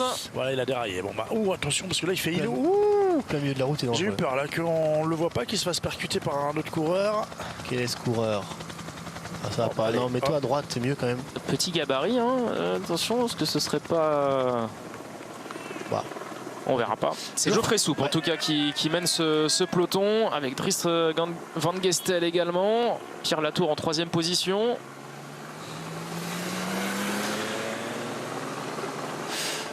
Alors on va revoir la chute peut-être du coureur de sur la relance là. On a vu que ça frottait pas mal là à la sortie. Regardez hop, il a glissé, je sais pas ce qu'il a fait. Ouais, il a touché la roue alors. C'est compliqué. Je pense pas que ce soit Sosa, je pense pas que ce soit Rubio non plus. C'est pas un coureur trop petit, je crois. Hein. Peut-être Samitier. Ouais, c'est ce que j'allais dire. J'ai l'impression que ce serait bien Sergio Samitier. Bon, en tout cas, on l'a pas vu, on n'était pas assez proche avec l'hélicoptère pour l'identifier. Allez, on est en pleine préparation évidemment de ce pied du Mont Ventoux. On va marquer une nouvelle pause et on revient pour ne rien rater de cette ascension du Mont Ventoux. L'Espagnol Sergio Samitier de retour dans les voitures après être tombé il y a de cela quelques hectomètres. Vous aviez raison, messieurs, c'est bien le petit grimpeur espagnol de la formation Movistar qui a touché le bitume il y a de cela quelques instants. Pas d'inquiétude pour l'instant pour Einer Rubio et Ivan Sosa qui ont passé ce virage, cette épingle à cheveux. Tranquillement, on va aborder justement le pied donc de cette ascension finale. On est dans les pourcentages les plus faciles pour l'instant. Officiellement, on est rentré dans cette ascension. C'est ça, on est rentré dès la sortie de cette ville de Sceaux. Voilà, le profil. Allez Christophe, vas-y, parle du profil. Le profil, le début est même limite en descente. Hein. C'est ce qu'on a fait là sur cette première partie, avec notamment cette épingle à cheveux à gauche. Et après on va avoir une portion là de dizaines de kilomètres où on le voit, on est entre 5-6%. Après il y a un replat où là on sera plus sur des faux plats. On le voit 3%, 2, 1,3, ça c'est jusqu'au Chalet Reynard. Ça va durer comme ça 8 km. Et par contre les 6 derniers kilomètres, là c'est plus la même histoire, c'est beaucoup plus difficile. On a sur les 6 derniers kilomètres 7,8% de moyenne avec et surtout après on sera complètement à découvert. Donc à voir comment sera orienté le vent sur cette dernière partie, mais le vent a une influence énorme dans les derniers kilomètres du Ventoux. Et si vous nous rejoignez, 4 hommes sont encore à l'avant avec une avance d'un peu plus d'1 minute sur ce peloton. On rappelle leur identité, Valentin Retailleau et Léo Danès, les deux Français de l'équipe AG2R Citroën Team et du CIC Unantes Atlantique. Ils sont accompagnés de 2 Espagnols, Asier Echevarria de la formation Euskaltel et Pablo Castrillo de la Quinte Pharma, alors que dans le peloton ça fait des premiers dégâts avec le dossard 123, c'est celui d'Angel Madrazo, le coureur espagnol de la formation Burgos BH. On avait également un coureur de l'équipe continentale Electro Hyper Europa qui est en train de se faire lâcher. C'est José Maria, pardon. C'était lui qui était dans l'échappée justement matinale, qui n'a pas pu tenir les roues des 4 hommes de tête et qui est désormais en train de se faire décramponner du peloton. Et on voit bien, hein, ça roule relativement vite pour les hommes de tête. On voit bien que les pourcentages ne sont pas très importants. 28 km/h. On est même encore sur le grand plateau pour certains. Et on rappelle l'information de cet après-midi vélo, c'est la présence officielle donc de Thibaut Pinot sur les routes du Tour de France avec l'équipe Groupama FDJ Sélection annoncée aujourd'hui par l'équipe française. Il sera donc accompagné de David Gaudu sur les routes du Tour, pas d'Arnaud Desmar dans cette équipe Groupama FDJ, alors que dans le peloton, ça y est, on accélère vivement du côté de la formation Total Energy autour de Pierre Latour. Exactement, ça c'est le coureur, je pense, c'est le coureur Van Gestel, non? Van Gestel, exactement. Tout simplement le seul coureur étranger belge, pour voilà, l'instant. Chercher la nationalité sur ce CIC Mont Ventoux. Si on veut mettre en difficulté les punchers, il faut faire un rythme très soutenu dès le pied. De toute façon. Et là on est arrivé sur les pentes à 6% qu'on avait tout à l'heure sur le graphique. Dans 1 heure ils seront arrivés les coureurs, donc il faut durcir la course tout de suite. Parce que dans les roues, sur les pentes comme ça, là 6% c'est un peu difficile, mais ça va pas durer longtemps. Christophe l'a bien expliqué, il y a 6-7 km comme ça, entre 6 et 7%. Et après on va être sur encore 8 km à 2-3%. Donc là quand on sera sur du 2-3%, c'est dans les roues, vous sentez presque pas la pente avec l'aspiration. On voit même qu'il y a des parties où ça redescend là, j'ai l'impression, là où il y a l'échappée là-bas. On n'est vraiment pas encore dans le dur là. Mais en tout cas c'est bien pour l'équipe Total Energy. On fait confiance à Pierre Latour, on veut le mettre en confiance, on veut tirer avantage de ce parcours réduit aujourd'hui. Pierre nous l'a bien expliqué, il n'y a pas la grande descente, on monte qu'une seule fois le Ventoux, donc c'est un coureur pour qui le nouveau parcours, ça va clairement l'avantager. 99 km au lieu des 154 prévus initialement. Et Abner Gonzalez est également remonté là dans les premières positions de ce peloton pour relayer Geoffrey Soupe à l'avant. On a encore mis un cran au-dessus, j'ai l'impression, pour l'équipe Total Energy. C'est en train de se tendre dans le peloton, ça fait mal. On a vu des coureurs, notamment de l'équipe Movistar, là en 7-8e position, en train de grimacer. 107 hommes au départ de ce CIC Mont Ventoux 2023. Départ donné en fin de matinée tout à l'heure.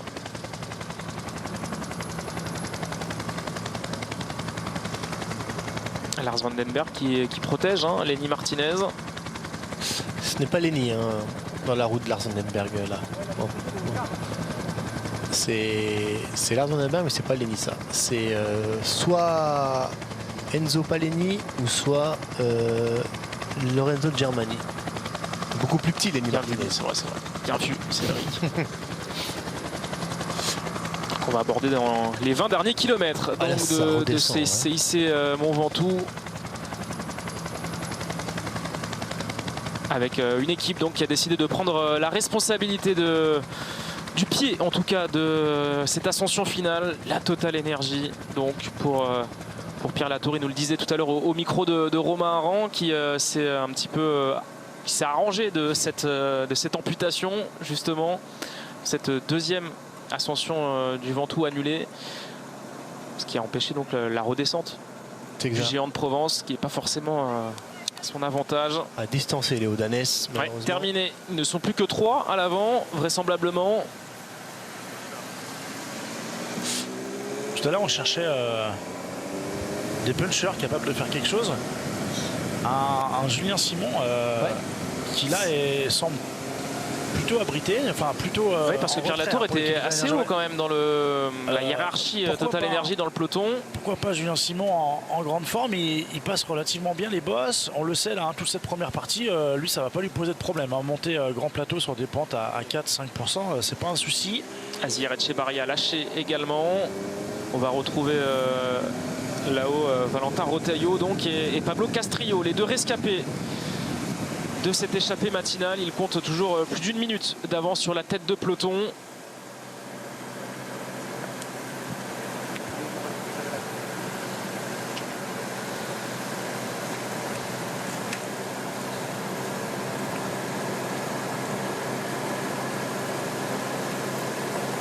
Alors, il y en a un qui est gros plateau et l'autre petit plateau, on a vu. Alors que là, on a accéléré, c'est un ralenti. C'est la Movistar qui a pris les rênes du peloton, il se fait mal, lui. Ouais. Ouf. Faut qu'il ouvre les yeux quand même parce que il sait pas où il va. Là, ça a mis un gros tempo. Là, on met un gros tempo pour la formation Movistar. On a encore monté d'un cran. On a pris le relais de la Total Energy, désormais en deuxième rideau. Alors que devant, c'est un peu dur pour Valentin Rotaillot pour suivre Pablo Castrillo qui est en train de partir à l'avant. Ouais, c'est fini pour Valentin là. Clairement, ça va trop vite.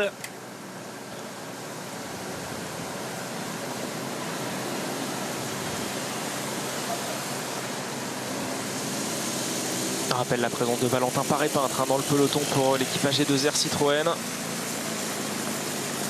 On a Bastien Tronchon également qui a une belle pointe de vitesse. Bon, la question est de savoir s'il peut tenir jusque dans les plus grosses pentes après le Chalet Reynard. Ouais, ça va être peut-être un peu compliqué, mais ça va dépendre de la vitesse à laquelle va rouler le peloton. On a vu dans le peloton que ça avait quand même bien, le rythme avait bien augmenté. Alors l'écart a augmenté aussi. Alors on va se méfier parce que tout à l'heure on s'est fait un petit peu avoir avec cet écart. Là, on est sur le grand plateau pour le coureur espagnol. Sans qu'il gère pas trop là. Il donne tout ce qu'il a. La tactique elle est claire messieurs pour la Movistar, c'est de durcir le plus possible pour évidemment favoriser les deux grimpeurs que sont Rubio et Sosa. Fatiguer le plus possible c'est les rivaux. Logiquement oui, c'est clairement la stratégie. Il faut s'adapter à ce nouveau parcours, il faut essayer de trouver des parades pour emmener le moins de monde possible vers le sommet, pour essayer au maximum d'épuiser ses adversaires. Et oui, tout à l'heure avec Cédric on en parlait, il faut absolument partir très vite, même si les pentes ne sont pas difficiles au pied. On voit qu'il y a quand même beaucoup de coureurs en difficulté, donc voilà, même si on ne va pas distancer ses adversaires directs pour la victoire à cet endroit-là, en tout cas on peut tout à fait les épuiser, les fatiguer. On rappelle qu'on est au cœur d'une superbe après-midi de vélo sur les antennes de la chaîne L'Équipe, puisque ne bougez pas après cette 5e édition du CIC Mont Ventoux. Vous retrouverez Patrick Chassé, vous-même Christophe Riblon ainsi que Pierre Rolland pour la 3e étape du Tour de Suisse. Arrivé en altitude également sur les pentes de Villars-sur-Olon. On surveillera évidemment la prestation de Romain Bardet côté français en vue du Tour de France, et puis évidemment rendez-vous habituel, même si l'horaire est un peu décalé aujourd'hui, 17h45 pour l'équipe de Greg, et évidemment l'équipe du soir dans la foulée à partir de 19h45, première partie, 23h, deuxième partie. On reviendra évidemment sur la prise de position d'un certain Kylian Mbappé au Paris Saint-Germain. Alors que Léo Danès va se faire rattraper par le peloton, toujours emmené par les hommes de la Movistar. Riviera ici en tête.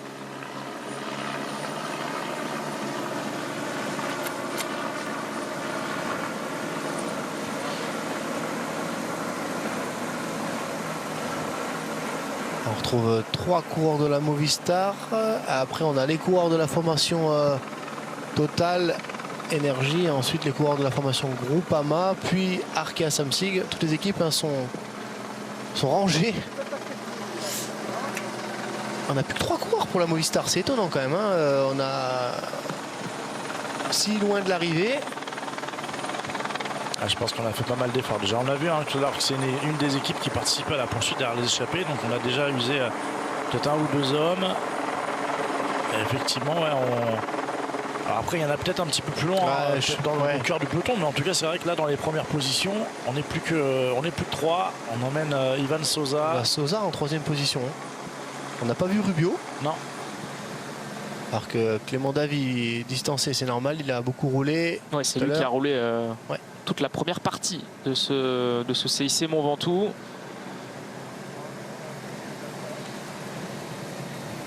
Également terminé pour le dossard 143 de José María Garcia.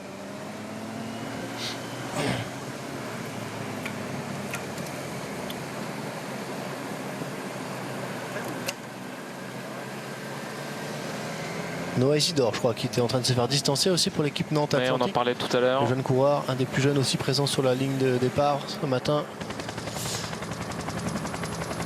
C'est une sélection par l'arrière. Hein. On va perdre des éléments comme ça. Au fur et à mesure que la route va s'élever.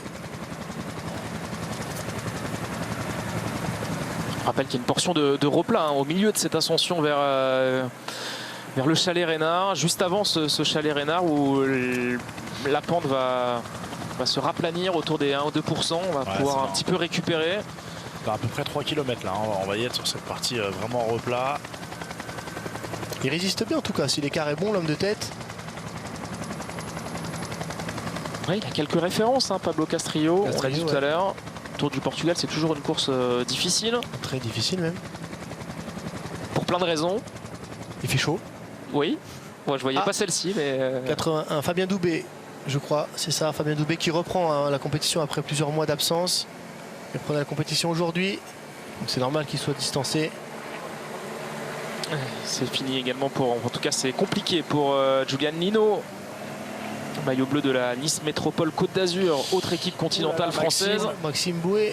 Attention, Maxime Bouet, c'est pas forcément un bon signe de le voir là à ce stade de la course. C'est pas du tout un bon signe. Il a fait le Giro, Maxime, et je pense qu'il n'a certainement pas récupéré du Giro s'il est distancié si tôt dans cette ascension. Lui qui a quand même des aptitudes pour grimper.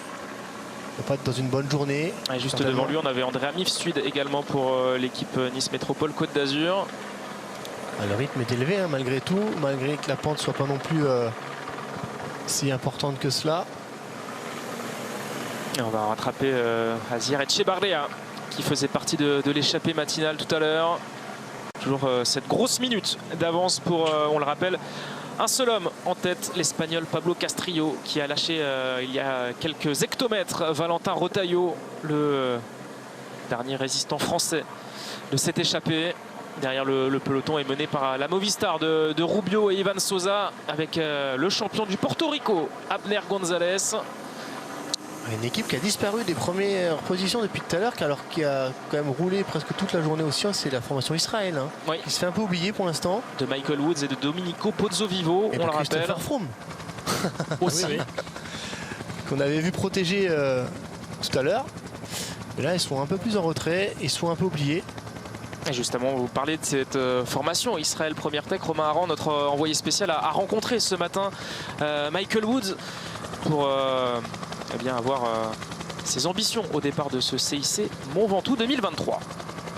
J'ai passé un bon stage d'entraînement altitude en Andorre et oui, tu ne sais jamais si tu as la forme après une longue stage d'entraînement comme ça, mais oui, j'espère que je peux bien courir et les sensations vont très bien. Si vous avez la forme, vous estimez faire partie des favoris aujourd'hui ? Oui, certainement. Et oui, ça c'est mon but. Oui, j'espère que je peux gagner, mais il y a des autres coureurs ici qui sont très forts. Est-ce que le fait que le parcours ait été raccourci change quelque chose pour vous ? Oui, je suis un peu déçu par la change de la course, mais c'est aussi important parce que c'est pour la sécurité des coureurs. Donc pour moi, oui, c'est important qu'ils ont changé, mais c'est dommage parce que moi je préfère une course plus longue, plus dure. Merci beaucoup. Alors dommage certes, mais Michael Woods, il a des qualités de puncher aussi. Oui. Assez souvent dans le top 10 de la Flèche Wallonne. Il y a des 4e cette année. Ouais, non, Au sommet du mur de oui. Donc si on arrive avec un petit groupe, on sait que cette arrivée au Mont Ventoux elle est particulière. Quand on arrive en groupe, les qualités de sprinter sont un peu minorées avec la pente. Et Michael Woods, il peut avoir cette pointe de vitesse qu'il n'aurait pas eu sur une arrivée plate. Évidemment, je pense que, alors lui, il aurait souhaité certainement, en vue en plus, je pense, du stage qu'il vient de faire, de valider un petit peu sa période de stage, tout ça. Il aurait voulu une étape difficile, enfin une journée difficile, mais ça va retire en rien, lui, ses qualités de grimpeur puncher et cette qualité de, je pense, de favori ou d'outsider qu'il a sur les épaules. Je pense que même c'est un peu plus accentué par rapport au pur grimpeur. Donc on sait que c'est un bon grimpeur, mais pas forcément un des meilleurs grimpeurs. Et comme on l'a dit, il a une belle pointe de vite. Enfin, c'est un bon puncher aussi. Donc là, voilà, je pense comme on dit, il avait le cul entre deux chaises.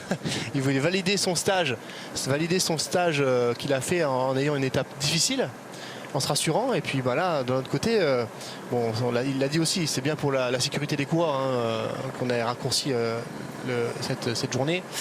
Mais donc voilà.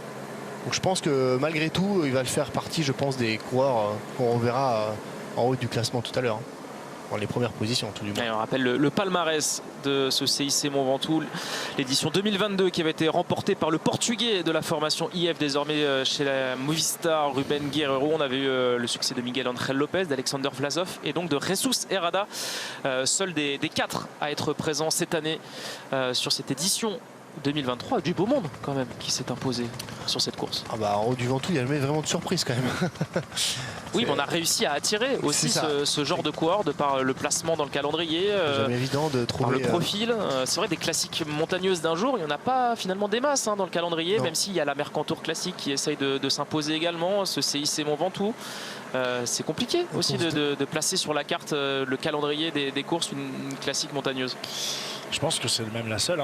Enfin, je parle avec un vrai col, une vraie ascension qu'on peut retrouver sur un grand tour qui fait la décision, qui fait le classement général. Mais c'est le Mercantour. Ouais, mais la Mercantour, on monte des cols quand même qui sont moins. La Couillole, la Colmiane, Valberg. Non, pardon, alors. Ok. Moi, je vous y emmène. Je vous y emmène si vous avez raison. Non. C'est plus du tout d'actualité. C'est dur. C'est moi d'armes en cabine, en train de commenter, c'est très bien. Non, mais c'est vrai. Non, mais ouais, on a. C'est plutôt bien. On a des organisateurs qui vont chercher d'autres profils qu'on n'avait plus l'habitude de voir sur des courses d'une journée. Donc voilà, on le voit là à l'écran, Michael Woods. Donc non, c'est plutôt une très bonne chose. Voilà, moi je suis plutôt pour ce genre d'étape, ce genre de profil, ce genre de course d'un jour. Il en faut pour tout le monde. Et en tout cas, on voit que d'année en année, malgré tout, la start list se densifie et puis on l'a vu au palmarès. Voilà, il y a quand même des. Enfin, c'est pas quand même. Il y a des grands noms qui se sont imposés sur ce CIC Mont Ventoux. Et Valentin Rotellot a été avalé par la tête de peloton. Apercevez en bas de votre écran. On est bien en file indienne, ça monte vraiment vite. Ça roule très très bas. Non, je crois qu'il allait prendre un relais, je crois que ça allait monter encore plus vite. Il n'y a plus qu'un seul équipier, je crois, pour Sosa là, il me semble. Ça roule vite là. Et tout à l'heure, j'évoquais Julien Simon pour l'équipe Total Energy. Ça fait, je crois, près 2 km que je l'ai vu s'écarter. Bien vu, Christophe. Donc voilà. Non, mais fallait. On essaie de trouver des. Voilà, je regarde qui est placé, qui est là, qui roule pas. Bon, voilà. Puncher grimpeur. Mais il fait un numéro quand même. Castrillo, pour l'instant, il fait jeu égal avec les équipiers de la Movistar. Il ne perd plus grand-chose depuis tout à l'heure, depuis qu'il s'est isolé, qu'il s'est débarrassé de Valentin Rotellot. Il fait un gros numéro parce que depuis le pied, là, il arrive à maintenir l'écart avec le peloton. Puis derrière, les équipiers de la Movistar s'écartent presque un par un parce que c'est seulement Sosa dans la roue, c'est pas Sosa. Non, Sosa, il n'est pas là. Il est plus bas, je pense. Il est redescendu un petit peu, je pense qu'il prenait peut-être un peu trop de vent à son goût à cet endroit. Bon, preuve qu'on est vraiment dans une phase de durcissement, mais qu'on ne va pas déclencher les attaques maintenant, parce qu'on le rappelle, il y a ce replat au milieu de l'ascension. Si on n'est pas dans les premières positions derrière ses équipiers, ça veut dire qu'on fait travailler, mais qu'on attend, qu'on est en phase de... Oui, On attend, ouais, quand on n'est pas dans les toutes premières positions, c'est qu'on ne vise pas forcément une attaque tout de suite, ça c'est évident. Mais c'est bien d'être pas trop loin de ses équipiers quand même, surtout quand ils décident de durcir la course comme ça. Ouais, là, les leaders de la Movistar, ils sont pas. Non, ils sont pas là. Hein. Première position de ce peloton. Hein. C'est écarté, là, on s'écarte pour la Groupama VDJ. Parce qu'il se fait mal là. Ouais, Abner Gonzalez. Et Abner Gonzalez là, il fait pas semblant quand même. Hein. Alors dans la roue, j'ai pas reconnu, c'est peut-être Rangel. Non, Rangel, il a le maillot champion de Brésil. Alors c'est. Samitié, non, je reconnais pas. Pour moi, c'est Will Barta, non? Will Barta, ouais, c'est ça. Ah, Will Barta, l'américain. Oui, il avait une tête. On a vu à son avantage sur les roues du Tour d'Italie.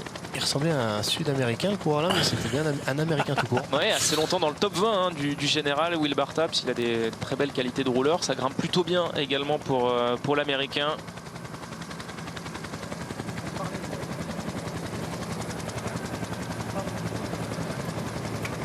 Une équipe dont on n'a pas parlé encore sur ce CIC Mont Ventoux 2023, c'est l'équipe Uno-X, l'équipe norvégienne qui va disputer son premier Tour de France dans quelques semaines. Alors, sorte du Dauphiné avec Tobias Johannessen et Thorsten Tren qui a pris une belle place dans le top 10. On n'a pas emmené les plus belles cartes, en tout cas de cette formation norvégienne. Tout le monde est un peu parti en dernier stage d'altitude pour préparer justement ce Tour de France, mais on surveillera tout de même Johannes Kølset, le jeune norvégien, troisième de l'Alpizère Tour. Derrière Oscar Only et Lennart Van Etvelt, il y a de cela quelques jours, solide grimpeur, une promesse, hein, il a seulement 19 ans, Johannes Kølset qui est le fils d'un des hommes à l'origine de la constitution de cette équipe Uno-X. Il n'y avait pas trois frères que le Oui, c'est ça, oui, on a fait passer évidemment les trois frères. Pistons. Mais pas Johannes, en tout cas, qui a un très très bon niveau. Vous avez vu sur le Tour des Alpes, c'est pour ça que je me rappelle d'eux. Ils étaient sur tous les trois sur le Tour des Alpes.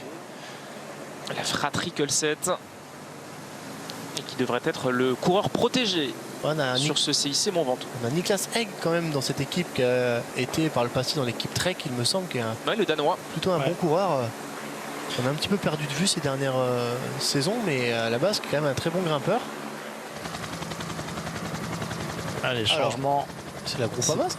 C'est plus Abner Gonzalez hein, qui roule en tête. Ouais, c'est la Groupama. La Groupama FDJ maintenant qui a pris la tête.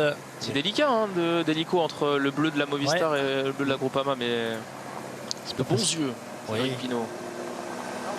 Allez, Lars Van Den Berg qui a pris le relais donc d'Abner Gonzalez en tête de peloton. L'écart qui est désormais sous la minute avec un seul homme en tête, Pablo Castrillo. On a envie de durcir là, on est sur la portion la moins difficile là. On est sur le fameux 2-3% là. Donc là ça roule très vite, grand plateau. On est entre 35 et aux alentours de 35 km/h. On se relaye même entre Enzo Paleni et Lars Van Den Berg. Dans la roue c'est Ruben Thompson et Lenny Martinez. Et ça se met en file indienne. On a encore de la formation Israël qui a remonté également en même temps que les hommes de la Groupama FDJ. Tout à l'heure on disait qu'ils étaient un petit peu discrets. La stat qui tue. C'est dur ce 0 là. Ça ne saurait tarder. On espère. Peut-être aujourd'hui la première victoire en professionnel pour Lenny Martinez, qu'on a vu à plusieurs reprises cette année sur la chaîne L'équipe. À son avantage sur les triptyques jurassiens, notamment au printemps.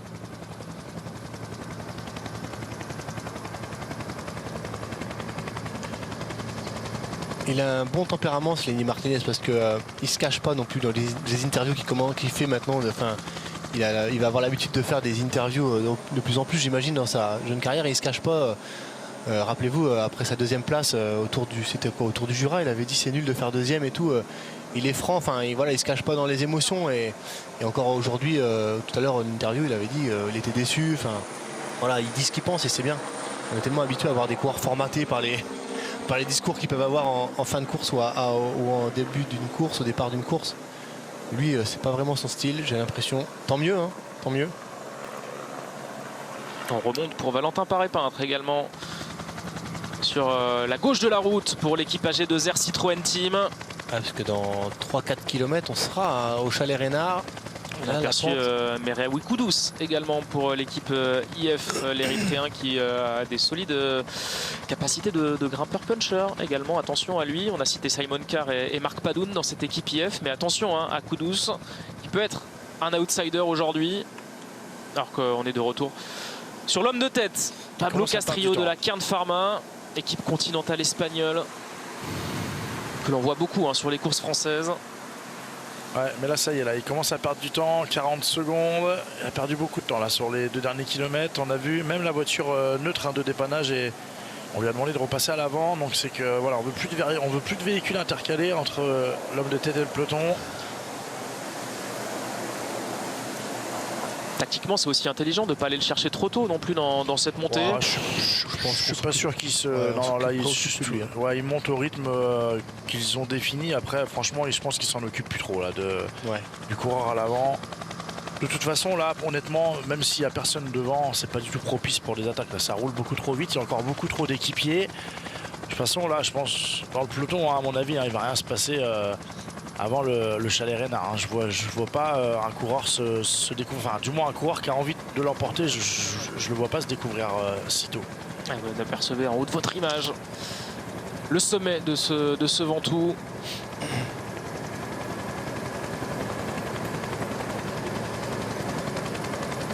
Encore 3-4 km abrités.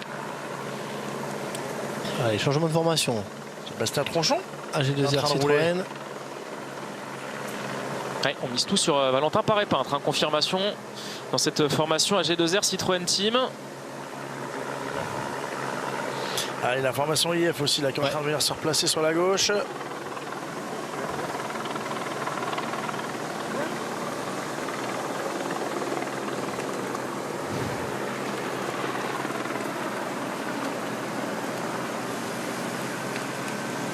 Allez, encore 4 coureurs pour la formation G2R Citroën. Un 5e ici à l'arrière du peloton. Encore du monde.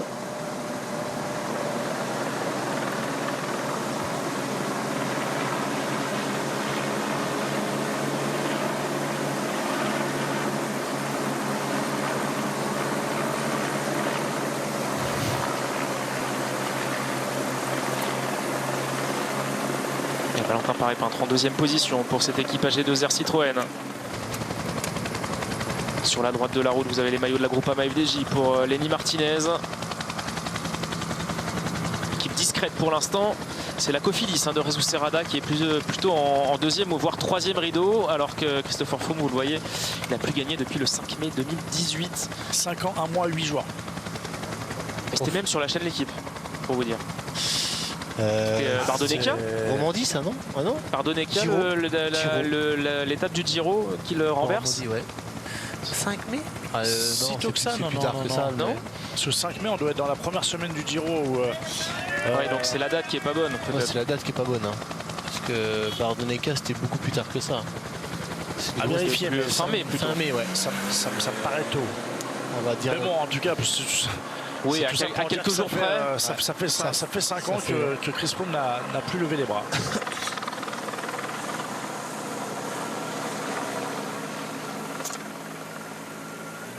Voilà, ça a été corrigé. Officialisation. 5 ans donc et 17 jours, très précisément, pour la dernière victoire du Britannique, qui est toujours là dans le peloton. On n'a pas entendu qu'il était lâché. Je l'ai vu moi, il était avec Pozzo Vivo là dans les 15 premiers de ce peloton. Allez, dans 1 km, on va arriver au Chalet Reynard. Ouais, ils sont bien là. Ça va vite là. L'équipe de Froome, juste derrière l'équipe AG2R Citroën Team. On s'est replacé à l'avant. Profiter de cette portion un peu plus facile pour faire l'effort. Se replacer à moindre frais. On donne tout pour beaucoup de coureurs comme Tronchon. Ça va se terminer là dans quelques minutes. Lui, son travail. Donc il pourra s'écarter. Regardez le nombre de coureurs qu'il y a encore avant d'arriver au Chalet Reynard. 90. Il y a vraiment du monde. Ouais, 80. Ouh là là là là là là là là. C'était un peu large. Ça déporte.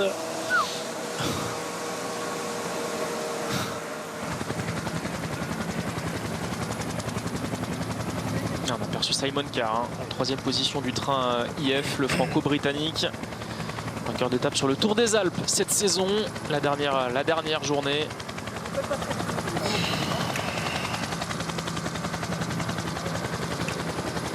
On va aborder tout doucement les plus gros pourcentages, là où se fera la décision de ce 5e CIC Mont Ventoux. Peloton groupé, alors que seul homme en tête encore, Pablo Castrillo, ne compte plus qu'une vingtaine de secondes d'avance. Ces jours sont un petit peu comptés à l'avant. Voilà, oui. Il est en sursis là. Il est en sursis. Et ce que je vous propose, c'est avant d'arriver dans les plus gros pourcentages, là où se fera la décision sur ce CIC Mont Ventoux, on va marquer une dernière pause et on vivra en intégralité la fin de cette ascension du Mont Ventoux. A tout de suite.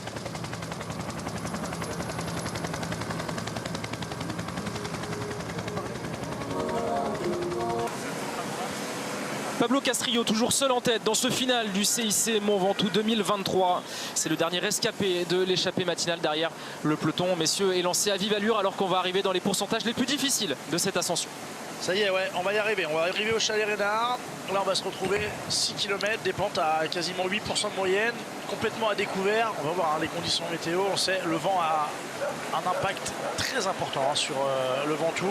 Et avant de vivre avec vous ce final, on vous rappelle évidemment l'information de cet après-midi, c'est la présence de Thibaut Pinot évidemment au départ du Tour de France, départ qui sera donné du Pays Basque début juillet, donc présence de Thibaut Pinot. Arnaud Démare n'est pas sélectionné dans cette équipe Groupama FDJ, on en parlera évidemment dans Ça va frotter avec vous messieurs, puisque ensuite derrière ce CIC Mont Ventoux 2023 on aura la 3e étape du Tour de Suisse, arrivé également en altitude à Villars-sur-Olon, alors que l'homme de tête a passé ce Chalet Reynard et c'est parti pour les pentes les plus difficiles de ce Ventoux. L'écart avec le peloton, une vingtaine de secondes à peine. Ouais, 200 mètres quoi. On va dire 250 mètres visuellement. Voilà, ça y est, là c'est le dernier moment. Hein. On pouvait souffler un petit peu. Maintenant, c'est une pente régulière, difficile, jusque à l'arrivée. Et là, je pense qu'on va avoir une envolée de mois d'eau, comme on dit. Les coureurs qui vont s'écarter de partout. S'écartent. Alors il y en a qui vont s'accrocher plus qu'ils l'auraient fait à l'accoutumée, parce qu'ils se disent peut-être on a une chance, hein, les punchers grimpeurs. Paul Lapérin, distancé également pour l'équipe AG2R Citroën Team.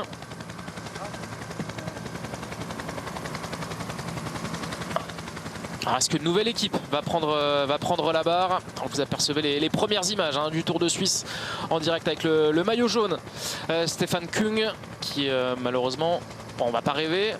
Stefan Kung, pour qu'il conserve cette tunique de leader sur les pentes de Villars-sur-Olon, va falloir qu'il sorte une grosse performance, même s'il est très en forme vu son chrono. Ouais. Et j'ai lu qu'il allait, il allait essayer. En tout cas, il allait essayer. L'année dernière, il fait pas un top 10 au classement général? Si. L'année dernière, il a fait un top 10 au Tour de Suisse. Je sais plus. C'est un peu plus facile le Tour de Suisse de l'année dernière. Mais bon, voilà, il a l'ambition en tout cas de vouloir aller, de tirer le meilleur. Ouais, vous retrouverez Remco Evenepoel, Wout van Aert et donc Stefan Kung, Romain Bardet notamment, juste après évidemment l'arrivée de ce CIC Mont Ventoux 2023. Allez, on retrouve Enzo Paleni en tête de peloton, alors que là c'est difficile pour l'homme de tête, Castrillo là. Ouais, ça y est, il est en point de mire désormais du peloton. La tête qui dodeline, ça bouge dans tous les sens, il commence à être un peu rincé. Pédale avec les oreilles, comme on dit dans le jargon. J'ai pas l'impression qu'il y ait de vent pour l'instant. Ouais. Ça c'est plutôt une bonne chose pour qu'il y ait de la course, pour créer des différences. On a quand même une bonne quarantaine de coureurs encore présents dans ce peloton, au moins. Et la Movistar qui s'est retirée de la tête de groupe. On a beaucoup travaillé avec Abner Gonzalez, avec Will Barta. J'ai l'impression qu'on est presque en train de se regarder en tête de peloton. Ouais. En tout cas, voilà, personne ne lance vraiment les hostilités.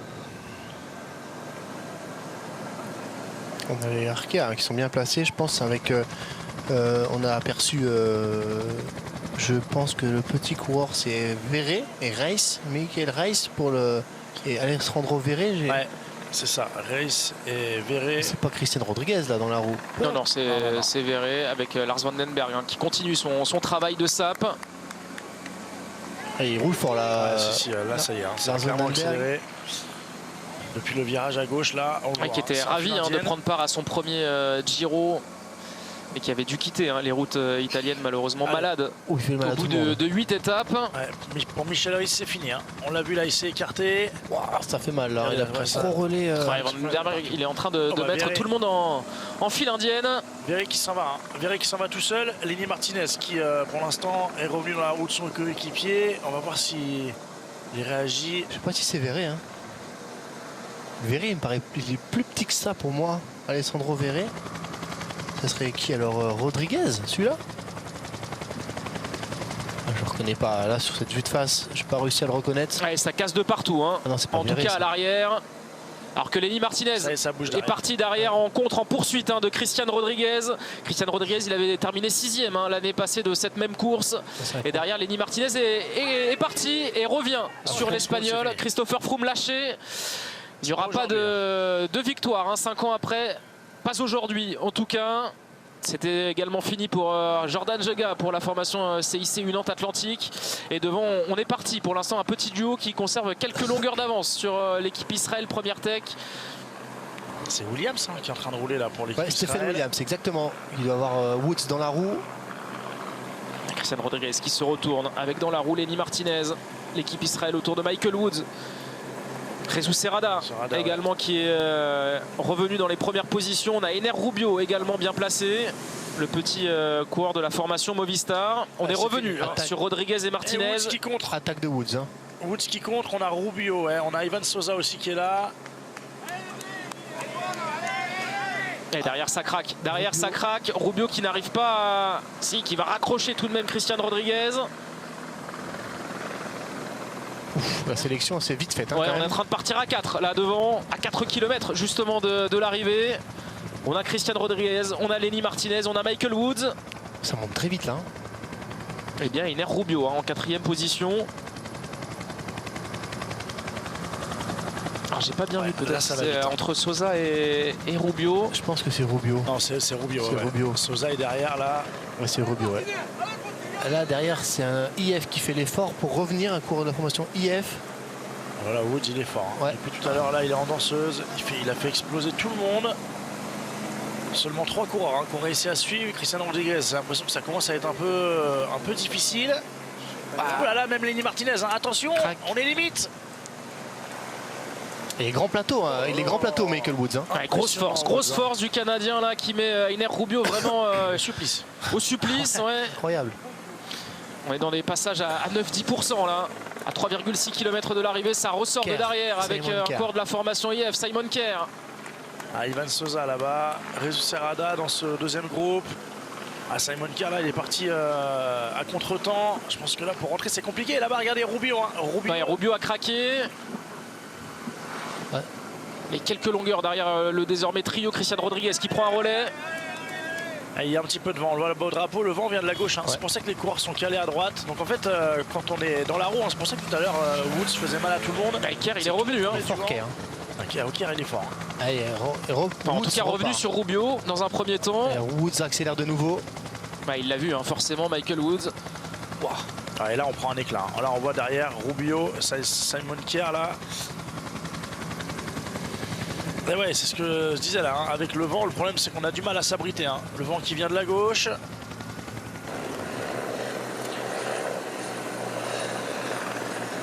Simon Kerr il est fort parce qu'il va encore, je pense, pouvoir revenir. D'autant plus que Michael Woods a un petit peu coupé son effort là devant. Bah oui, parce qu'il n'arrive pas à décrocher Christian Rodriguez et Lenny Martinez. Il ne peut pas les emmener comme ça. Et on est à 3 km de l'arrivée déjà. Ça va vite. Ça va super vite. Alors dans un 3e rideau derrière, je crois qu'on a encore Roger Adria, on a Jesus Serrada, il me semble, pour la Cofidis également.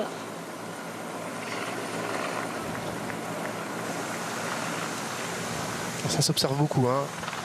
Allez, 3 km de l'arrivée, Woods va repartir. Voilà, il va mettre tout le monde dans le vent, il va se serrer à droite. Voilà, il se serre à droite pour ne pas abriter ses adversaires. Ça c'est très bien joué. Lenny Martinez qui a laissé passer Simon Kerr.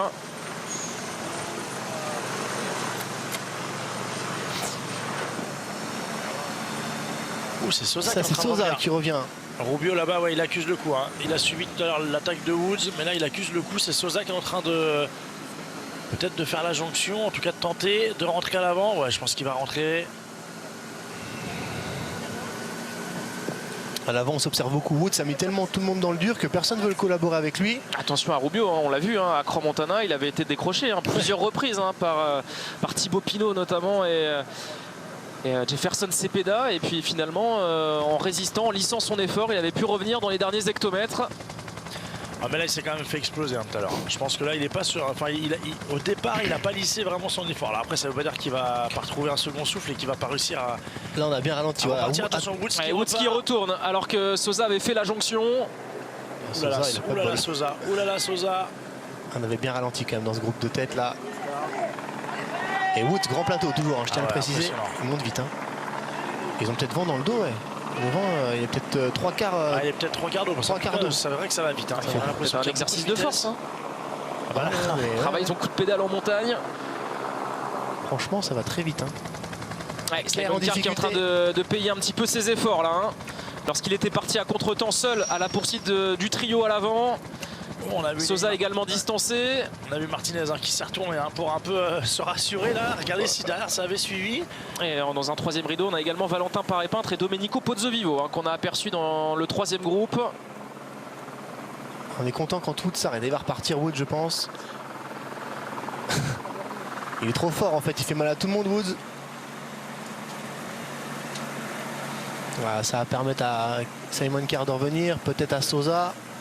Alors Simon Kier c'est fait. On a aperçu un casque blanc là, l'équipage de Citroën là en 6-7e position là. Sûrement Valentin Paré-Peintre. Ouais, je pense, ouais.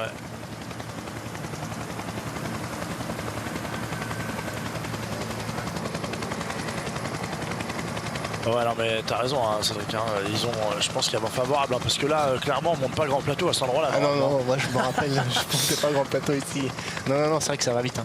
Allez, deux équipes françaises à l'avant de ce CIC Mont Ventoux 2023. Christian Rodriguez, l'Espagnol, pour la formation Arkea, maillot rouge. Lenny Martinez, le jeune espoir français qui n'a pas encore gagné en professionnel, qui là joue les premiers rôles sur ce CIC Mont Ventoux 2023 après un très beau Dauphiné la semaine dernière. 2 km de l'arrivée. Je crois que Sosa est rentré derrière. En tout cas, il est sur le point de le faire. On a un petit peu ralenti. Hein. Michael Woods qui fait le point malgré 2-3 attaques successives. Il n'a pas réussi à décramponner ses compagnons d'échappée. Après, je pense qu'il a une belle pointe de vitesse, mais que Woods sur ce genre d'arrivée, donc faut pas non plus qu'il s'obstine absolument à distancer tout le monde, à les user certainement, mais on a dit hein, c'était un bon puncher malgré tout. Donc derrière, c'est un AG2R. Ouais, ils sont 2 AG2R même derrière. Ouais. Il y a bien Valentin. Alors, Valentin et le premier, le 25 c'est Nicolas Prodhomme qui est là. On a Herrada, Prodhomme et Paré-Peintre. Je crois qu'on avait Diego Camargo pour l'équipe IF, le Colombien, à vérifier. Ils sont pas loin, ils sont pas si loin. Hein. On a dit qu'on allait avoir une arrivée au sprint. Regardez. À 10 coureurs tout à l'heure. Si on se regarde un peu trop, messieurs. Pozzovivo aussi qui est présent dans ce groupe derrière. 6-7 secondes d'écart. Ça peut revenir. Surtout si devant on s'observe comme c'est le cas. Je rappelle le dernier kilomètre. Hein. Passage à 10% notamment à l'arrivée. Peut-être un vrai sprint de puncher. Si on arrive groupé, évidemment. Et Michael Woods qui accélère de nouveau. Un grand plateau aussi pour Simon Kier. Il aura fait Woods, il est encore grand plateau. Il aura fait toute la montée grand plateau quand même. Et Sosa qui fait l'élastique depuis tout à l'heure.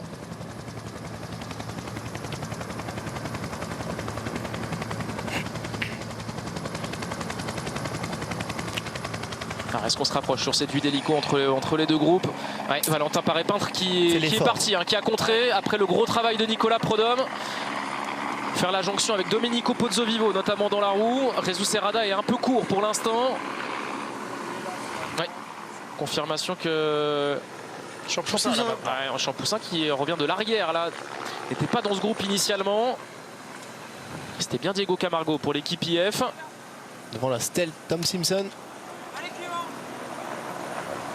Et le Britannique décédé sur ses pentes. C'était sur le Tour 1967 alors qu'on assiste à un regroupement. Hein.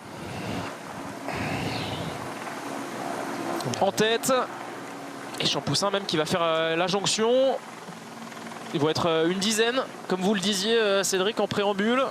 Et c'est Pozzovivo. Si Champoussin rentre, ils seront 9. Pozzovivo qui roule pour Woods en tête de groupe, regardez. Allez Clément. Ouais, c'est dur pour combler ces 10-15 mètres là qui le séparent de ce groupe de tête. On a également de quoi pour l'équipe IF avec Simon Carr et Diego Camargo, on le rappelle. Dans le brouillard. On va pas voir l'arrivée.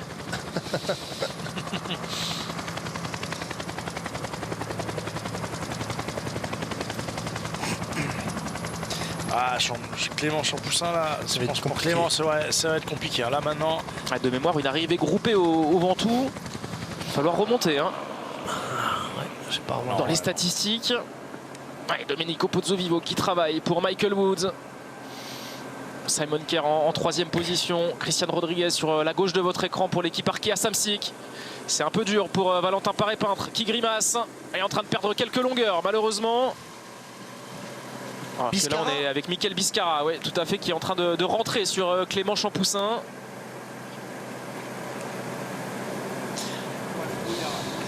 Ça s'écarte. Camargo s'est écarté. Ouais, Camargo et Valentin Paré-Peintre là, qui sont un peu dans le dur. Pozzovivo, mais un bon petit tempo quand même là. Il est un peu dans le dur tout le monde. Ouais, 700 mètres. Là c'est les pourcentages difficiles. Hein, on n'a pas eu d'attaque pour l'instant grâce ou à cause du tempo de Domenico Pozzovivo. C'est là qu'on a les 10% de moyenne, hein, vous disiez Théo, dans le dernier kilomètre. Woods, il a quand même l'air très très bien. Il a mis le petit plateau quand même là, ça y est.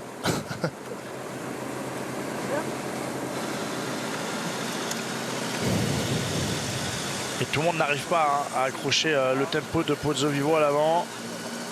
On voit, on sera moins nombreux que ce qu'on disait. Hein. Pour le sprint, ils sont plus que 6 devant. Et derrière, on a Camargo, Valentin Paré-Peintre et Clément Champoussin qui tente de faire le jump. Lenny Martinez qui se replace. On a cru un instant à l'attaque du Français. Il se replace, il veut rester bien positionné dans la roue de Woods notamment, je pense. Il a un petit peu malgré son jeune âge, il a l'expérience, hein, le petit Martinez. C'est que Woods est plus fort, il faut rester au plus proche de ce coureur, au contact quand il va démarrer. Là, je pense qu'on aura plus d'attaque avant le sprint final. Hein. À moins qu'on lance très loin de l'arrivée. Allez, est-ce que Lenny Martinez va aller chercher sa première victoire chez les professionnels ici? Une victoire de prestige au sommet du Mont Ventoux. Allez, Pozzovivo s'écarte. Pozzovivo qui s'écarte. On va laisser ces 5 hommes se replacer en dernière position. Il va laisser Michael Woods donc mener ce groupe.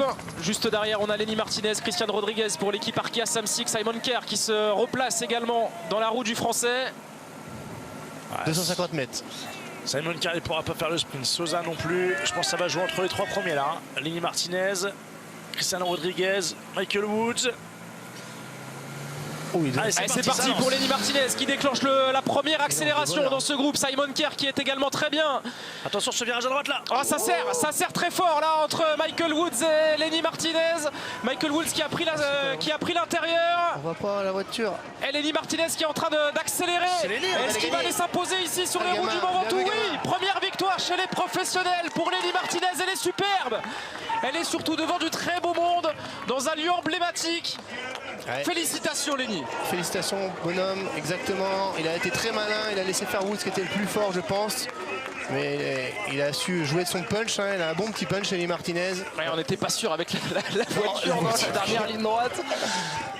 C'était mais c'est bien Lenny Martinez donc qui s'impose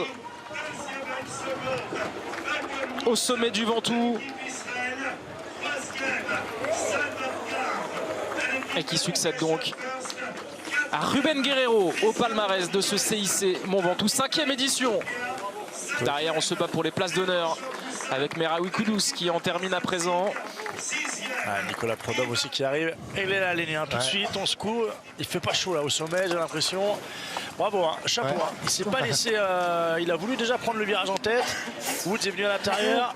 Il s'est pas laissé faire. Et surtout, il était clairement le plus frais au sprint. Il s'impose devant le Canadien Michael Woods. Simon Kerr, je pense, qui vient prendre la 3e place. C'est Rubio là qui arrive. Ouais, c'est Rubio, je crois, qui arrive seulement. Ouais, il a complètement explosé, hein, Rubio. La Rudy Mollard aussi qui va arriver là pour la Groupama FDJ. Et donc l'histoire retiendra que la première victoire chez les professionnels pour Lenny Martinez. C'est au Ventoux. Au Ventoux, ça. Pas mal. Classe quand même. On revoit le sprint. Alors, on va peut-être le voir. Là, ça a serré là. Ah, mais là, ils se sont fait peur, mais il était solide quand même. Ouais, à la sortie du Woods virage, qui a tenu l'intérieur. J'ai cru que Woods était passé à la sortie du virage. Il a un bon petit punch, hein, Lenny. Ouais, c'était même un double punch même parce qu'il en a rajouté après le virage. Et donc Lenny Martinez qui s'impose devant Michael Woods et Simon Kerr. Christian Rodriguez vient prendre, lui, la 4e place.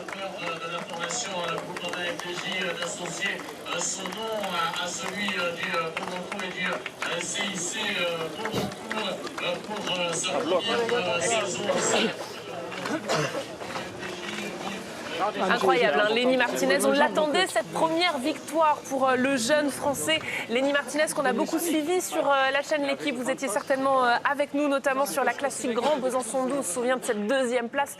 Il était un peu amer hein, d'ailleurs après cette 2e place. Gros caractère déjà pour ce jeune coureur Lenny Martinez qui a en plus parfaitement couru. Cédric par exemple, c'était tactiquement très bien joué pour Lenny Martinez, non? Oui, il a très bien couru parce que il a laissé faire surtout Michael Woods qui paraissait le plus fort. Woods a pas réussi à décrocher tous ses adversaires. Il a essayé à plusieurs reprises d'attaquer sans réussir à décrocher ni Rodriguez ni Lenny Martinez.